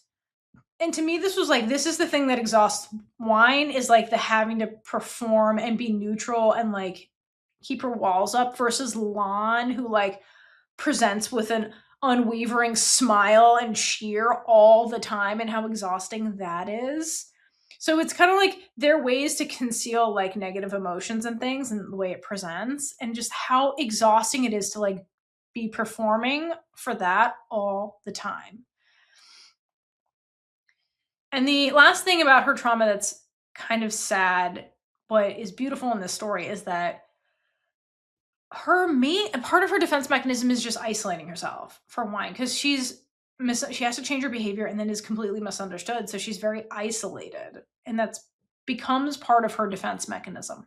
She's like, I'll just hide away, let them think what they think. And Lon is the one that breaks through all of that. And it really starts when Lon suggests that they have lunch together. And the reason it feels compelled to ask Wine this is not just because she wants to have lunch with her, but she specifically asks Wine, doesn't it get lonely eating lunch alone every day? And Wine quickly denies it. And Lon calls her a liar because, quote, you tend to look away when you lie. And like a true extrovert, Lon notices that Wine's isolated, and it makes her determined to get Wine to freely express herself. Like she wants to see the Wine she saw in the car who was drunk and just being herself. Like that's the person Lon fell in love with. And she's like, I think, honestly, and is like, how do I get her back? Like, how do I get that Wine back? How do we get Wine to just do what she wants to do? And like, that's like an extroverted person's like Olympic gold medals. Like, how do I get the introvert to like get out of their head and like be themselves? Right. And so she does this by trying to get Wine to join activities that she enjoys, or that Lon personally enjoys and thinks Wine would enjoy. Like, let's have lunch at work, and let's why don't we experiment with clothing and makeups that you like, that will make you feel good. And it's not that Lon is trying to change Wine in any way. She's just trying to like be like, what do you like? What do you find fun? Like, I want you to experience joy. What is joy for you? This is joy for me. Want to try it? Like, that's basically what it is, which is really sweet and cute. And it's very puppy dog behavior from Lon. And in these moments when like Lon is doing these things, like Wine, because again, Wine's like, she's the sly fox, she has an agenda, but over time realizes she doesn't, and then realizes that Lon is actually just really compassionate, and that's why she's doing this. And I think that realization from Wine is one of the reasons that Wine becomes emotionally attracted to Lon, because she doesn't get compassion from many people. Like, it's very rare for Wine. She mostly just gets dismissed as being scary and then like misunderstood. But Lon takes the time to really get to know her and is not just like a good person to her. Lon is a good person to everybody. And I think that like Wine really loves that about her. And I think that's the emotional attraction, or the start of it for Wine. Because they start with physical attraction, then we have to get to emotional attraction, and then we put everything together. That's the enemies with benefits or friends with benefits formula. Another thing I love in the story that I thought was very poignant and interesting when you dissect it is the lucky bamboo plant. And I think there's an apt metaphor in that plant for Lon and Wine's relationship, and like how to have a healthy relationship in general. So in the novel, the way the bamboo plant comes about is that Lon is like in the market shopping essentially, and finds this little bamboo plant and falls in love with it. So she buys it, but she's also there to buy lunch. So she tells the shop owner, can you hold it for me? I'm going to go grab food and I'll come back. And by the time she does that and comes back, the plant is gone. And the store owner's so busy, she doesn't know what happened. So then Lon returns to the office like a sad little tiger, a sad little fox. And then Wine calls her into her office. And when she gets there, Wine has this mysterious bag and holds it out to Lon and tells her, I assure you it is not a bomb, which would make me think it is a bomb if I heard that. Honestly, I feel like I wasn't thinking that, but now I'm thinking that this is a bomb. What? So anyway, Lon's not me. So Lon takes the bag, and inside the bag is the bamboo plant, the one she picked out earlier. And Lon goes back to her office, and then is so overwhelmed by this that she texts Wine, love you, and then a correction, love it. Which, okay, so big slip up there, which I thought that was really cute. All right, and then getting into the bamboo plant. So Lon has a black thumb when it comes to plants. And so when she's solo parenting the plant, okay, she almost kills it. And hilariously, Nim says, wow, this is the first time I've seen someone fail at keeping a bamboo alive. You're amazing. She's a little shit. I love her to death. Okay, so while Nim is doing that, Lon panics because the gift that Wine gave her is dying, okay? This is not good for their relationship. So Lon then keeps this information to herself and avoids Wine while she tries to figure it out, which she can't because she doesn't know how to keep plants alive. Wine notices that Lon is avoiding her, so then she confronts Lon, like, why are you doing this? Lon immediately tries to deny it, but Wine sees through it, and she finally comes clean about the plant. All right.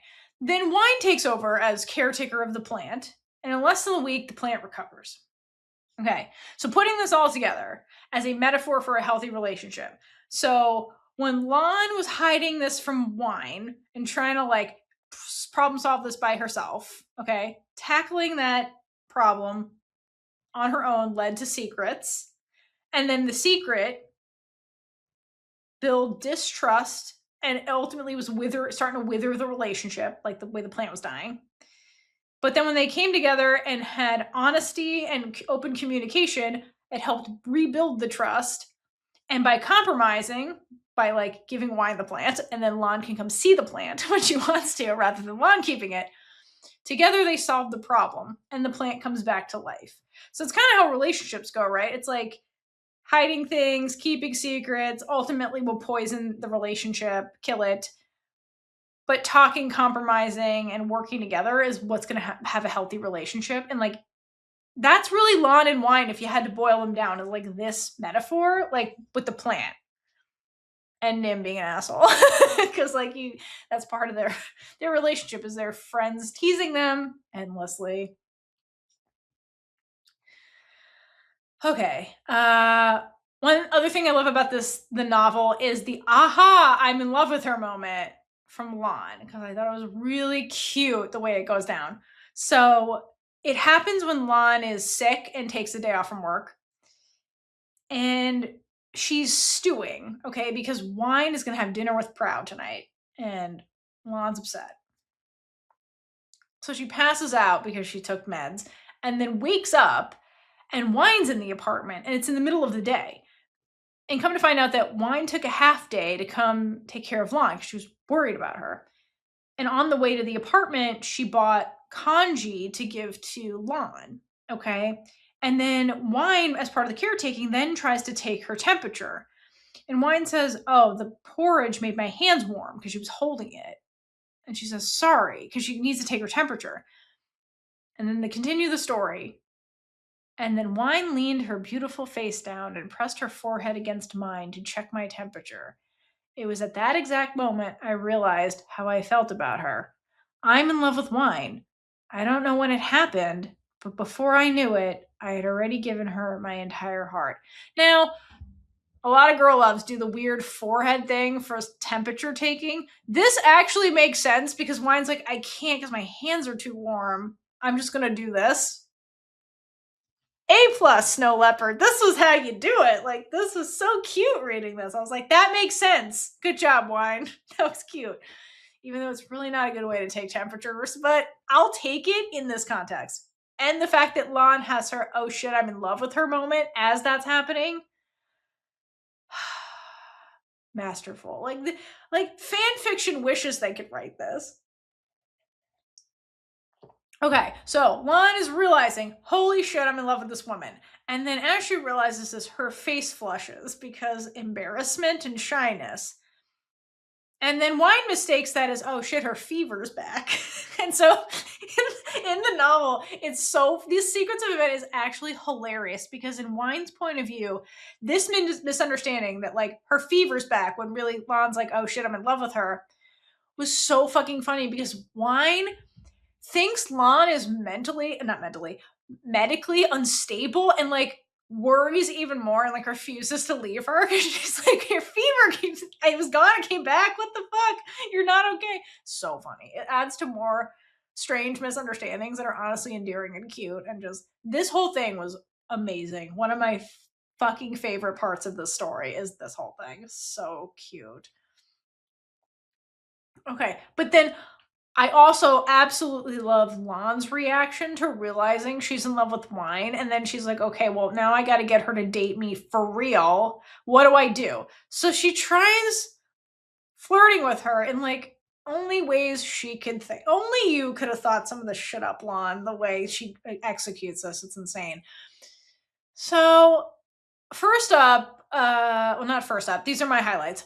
Lon initiates sex in the office in the most Lon-like way as part of flirting to get Lon to date her without asking Wine out. She's just doing this to be like, don't you want to date me?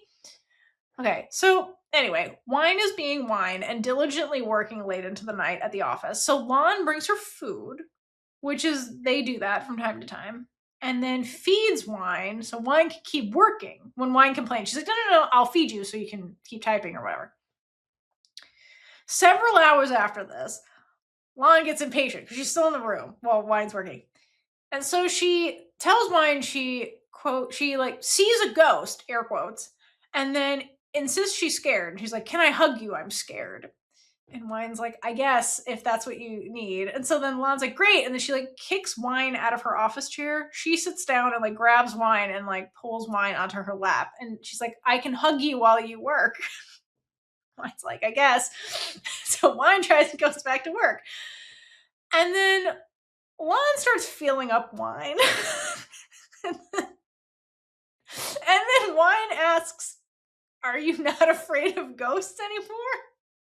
And Lon replies, seriously, I read a theory somewhere. They said if we're afraid of ghosts, we should do lewd things instead to make the fear go away.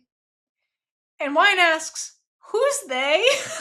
And Lon responds, I don't know, but right now it seems like an appropriate thing to do. What an idiot. I'm sorry. This is the stupidest thing ever. I mean, it works, but it's so stupid. It's hilarious. It does work.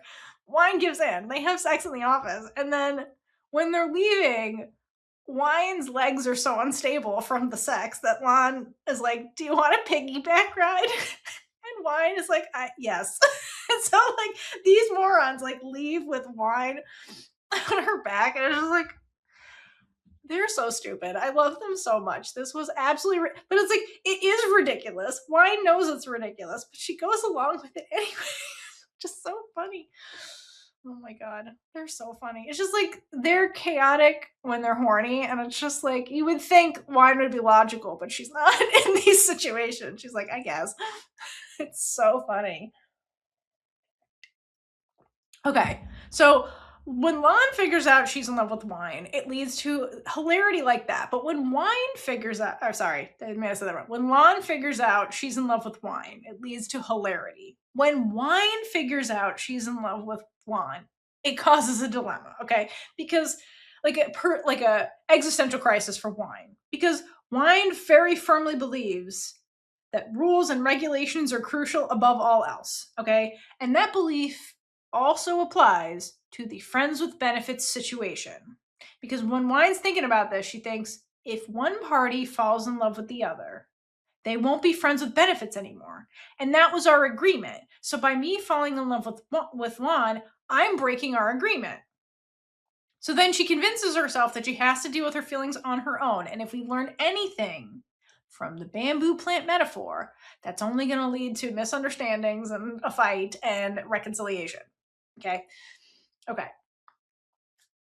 Which is how you get when she thinks that Lon is up for this promotion in Japan, Wine ends the relationship because she's like, no, Lon's gonna abandon her future. We're not, and like, I'm breaking the friends with benefits contract. I can't ask her to stay. It's not part of the deal. And like, she's like, let's just end this now.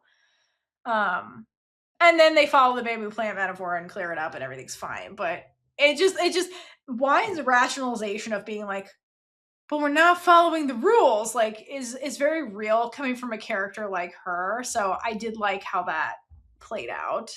And eventually they changed the rules because why not? Okay. All right. And then at the end of the story, they get their happily ever after, but there's ridiculous shit that happens in their happily ever after and that wasn't in the series. And my absolute fucking favorite part of this is after they're dating, Lon casually mentions to Wine, we should go make merit because, quote Lon, well, I prayed to the goddess for you to be my girlfriend, end quote. And then Lon tells Wine in great detail how this happens. And then Lon says, ouch, why are you twisting my cheeks? Wine says, the goddess you prayed to is not the goddess of love. She's the goddess of war. And so Wine gets really pissed off at Lon for a not insignificant period of time because she thinks that Lon paid merit to a war god instead of the love god. And because of that, Wine's apartment was always in a state of destruction because Lon prayed to the wrong fucking goddess. Okay, so Wine is legitimately pissed off about this. And then Lon thinks to herself, well, she might be the goddess of destruction, but in the end, my prayers had been answered. I shall find something very nice to repay you for your kindness, goddess. What a fucking idiot she is. It's so funny. I guess that's how you get enemies with benefits, because, like, you pray to a war god. What do you fucking expect to happen, dumbass? Oh my god. It's the most Lon thing of all time. All right, so that concludes Enemies with Benefits, the novel, like the main story. There are, in addition to that, there are 3 special chapters in that story, and I won't go over them in depth. It's a lot of fluff. It's really cute and fun. I'll just summarize. So the first chapter is called Workaholic, and it's where they're at their home. It's a Saturday or something, and Wine is helping Tanqua tackles some work emergency, and Lon feels neglected, so she plays very dirty to get Wine off the phone. Leave it at that. The next one is Overseas Date. So this is when Lon and Wine take their first international trip together, and they go to Japan, which is cute. And then Lon surprises Wine with sex toys. So yay, lesbians using sex toys, or women that love women using sex toys. Good for you guys. That comes up quite a bit, actually, with these 2 in special chapters. So if you're into that, go for it. It's really great the way Lon's a ridiculous human. That's all I gotta say. And the last one is it's like a la Somewhere Somehow Volume 2, where it's like an extremely unhinged last chapter from a character who has no business having a point of view chapter, but it's amazing. So the very last chapter is Nim's point of view. Nim's point of view. And it's called like Nim in the Secret Toilet. Like it's a Harry Potter novel. Like that. It sounds like a Harry Potter novel. Anyway, this is an utterly unhinged account of how Nim almost finds out for herself that Lon and Wine are dating, where essentially she's in the office, uses the bathroom, and encounters a moaning ghost in the bathroom, like in one of the stalls, which was sex in the office between Lon and Wine. And then a year later, she's not at the company anymore, and she's meeting up with Tanqua, and she sees Lon and Wine just like out living life. And then Tanqua finally explains they're dating. So like it's an entirely unhinged story. And then like what's funny is that in the other books, like this comes up multiple times, and it's super funny. So like this is the context you'll need for the special books. And it's so unhinged. Okay. All right. So now that we've gone through all of that, I just want to do like brief little synopses of the other 4 books. And I wanted to give the author's notes about the novels, like clips from that I thought were really cute and really fun. So the first one is For Enemies with Benefits, like the OG story, where in the author's note, Snow Leopard mentions this is their 3rd novel and mentions they were inspired to write office rivals and wanted to create characters who are equal in their work positions. I think that would make it more challenging since they are on equal footing. This novel, and then, which I agree, and I'm glad this was a conscious choice.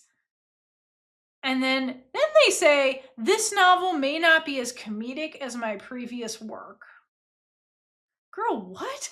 This book was hilarious. I'm like, I read that and I was like, what the fuck was your other book? Because like now I gotta go read it because this was one of the funniest books I ever read. Like, what, girl, what? So I will be on a quest to figure out what her other previous novels were before this, because if that was funnier, I want to read it. All right. Second book that came out is Enemies with Benefits Special, and it's basically just like scenes from their life after the first book ends.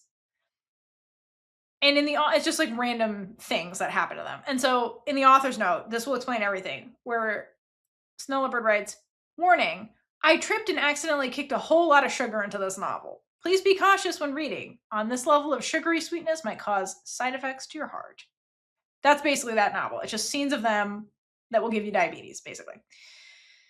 Third novel is Enemies with Benefits Special Workdays. There's no author's note to pull from, but essentially this collection takes place during the OG novel, and it's extra scenes of them at the office. And it's mostly just like out of context stuff, filler, cute things. But it's a good one. I like that one. And the last one is the wedding book. And so author's note, this was so cute because like, I feel this. And the author wrote, "Honestly, just writing this made me emotional. My babies have grown up and are finally getting married. I'm so proud of them." Like, like it really, it's a love letter from the author where you're like, oh, my kids are all grown up and happy. Like, it's really good. There's some drama in this. Like, there's a whole road to them getting married in the book, in this particular book. So it is a journey. It's not just like straight up diabetes. Like, honestly, if you had to pick one of these to read, I would pick the wedding one. It's really great. It's almost like a standalone on its own, versus the other ones are like kind of just like glimpses of their lives, kind of just like sprinkled throughout. This is more like a continuous kind of story. It's really good, and very excited to see the adaptation. All right. Last thing I want to do to wrap up this incredible story is just read off my favorite inner monologues from this, because there's so many that, and I've read some of them throughout, that are just amazing thoughts that these crazy characters have that just made me laugh so hard when reading this. So I'm just going to give you my top 9. I picked 9. Okay. I was going to do top 10, but to make it like a rounded number, but like there's other ones. There's like more than 10 throughout this whole book club, if you made it this far. All right. My first one is when it's a Lon thought after she's complaining to her best friend about wine. Okay, so look at the beginning of the story. And she's talking about herself. Okay, so canonically in the story, she has like light blonde hair that she dyes, just like the character in the series. So she says, this caramel blonde hair color too. The magazine said the color would help you thrive at work. Yeah, thriving I did, with that insane amount of issues I encountered at work. Where did I put that magazine, by the way? I would tear it apart once I got back to my place. Like I just love her unhinged thoughts. They're so fucking funny. She's like, I dyed my hair because you told me to. Fuck you, magazine. Like, Lon's so ridiculous. Oh my god. Sorry, I'm just like reading these. I forgot when I wrote these notes. Okay, sorry. I'm just laughing all over again at these. Okay. My other number 2. So this is after Lon's sex dream about wine. She calls her best friend, okay?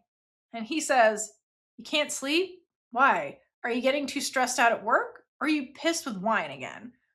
And Lon says, "Nope." And then thinks, "I wasn't pissed off, but I almost got off. Does that count?" Like, what? She's so ridiculous. I love her. I love her so much. She's so funny. Like, being in her head is kind of like being in Key's head from Somewhere Somehow. Key is the funniest fucking point of view character I have ever read in my life. Like, if you enjoyed this book and thought it was funny, and you haven't read Somewhere Somehow by Monma, go read those books. They're so fucking funny. Like, being in Key's head is a lot like being in Lon's head. It's just, but Key is more unhinged and ridiculous, if you can believe that. But anyway. All right. Number 3. This one takes place at the shareholders company outing when Jantra instructs Lon to drive over with wine. So Lon texts wine and waits for a response. And Lon thinks, I held my breath when texts were marked as read, as I was waiting for her to reply.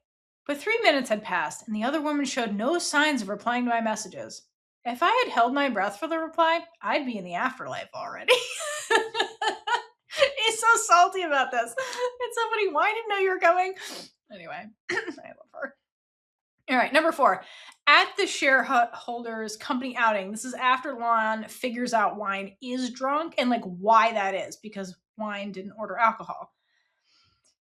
And she thinks, but sometimes those foreigners like to find some short-lived entertainment in a foreign country like ours. Can't you just buy a prostitute or something instead of being jackasses at a business? Like, that was at a fucking business meeting. Like, it was so disrespectful and gross and predatory and creepy. Ugh.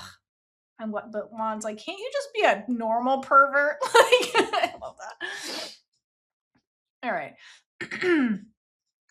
Ooh, coming in number 4, a wine thought. So these are Wine's thoughts the first time Lon and Cheese meet each other.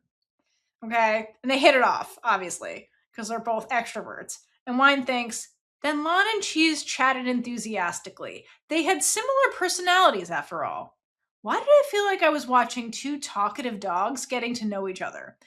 It's because Wine literally attracts people who are like puppies. There's another character who's like a puppy that Wine attracts. It's just, that's you, Wine. But oh my god, the way she's describing them as dogs getting to know each other is so cute and funny.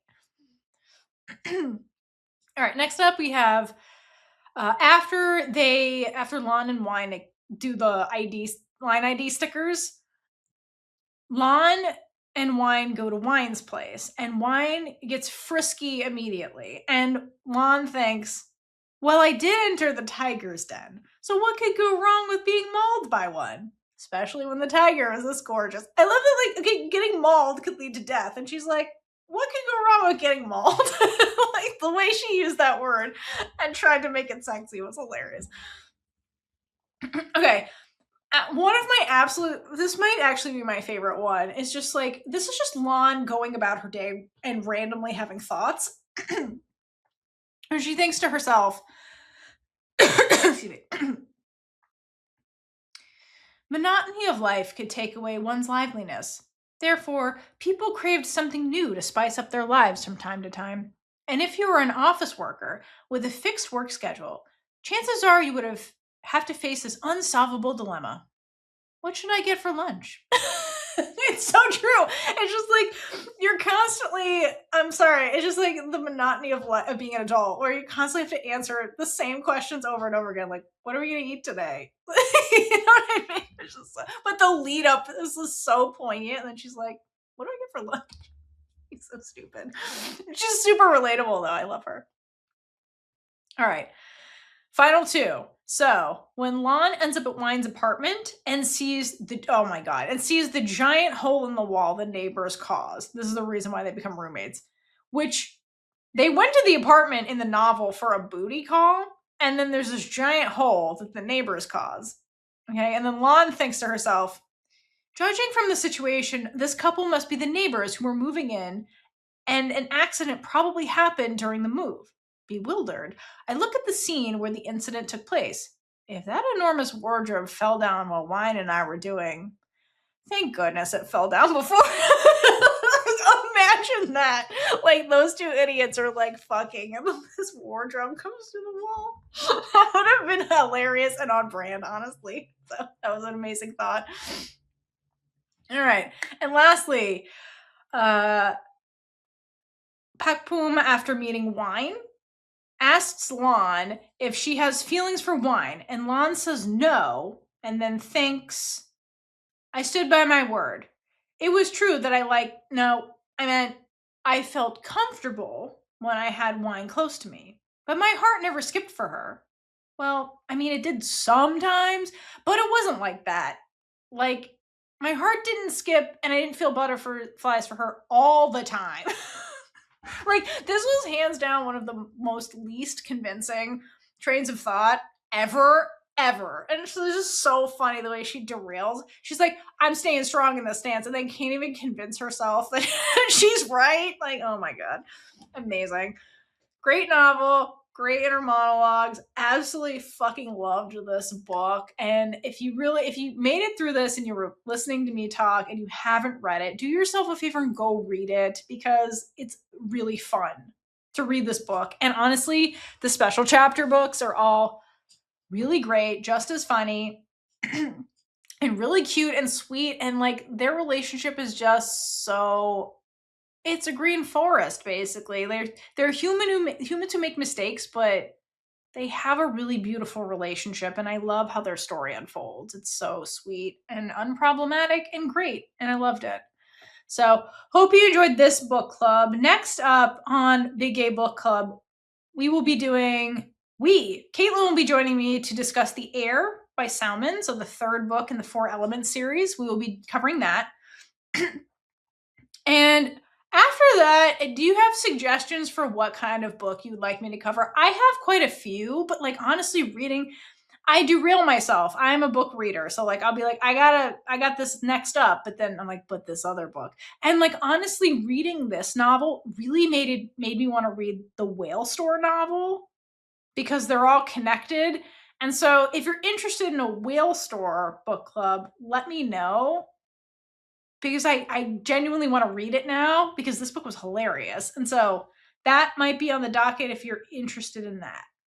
So let me know. And until next time, hydrate for lesbian Jesus and gay it up all over the place. Bye. And with that, we've been Big Gay Energy. If you like this episode, check out all our other episodes right here on YouTube. Please like, leave a comment below, and subscribe for more amazing super gay content.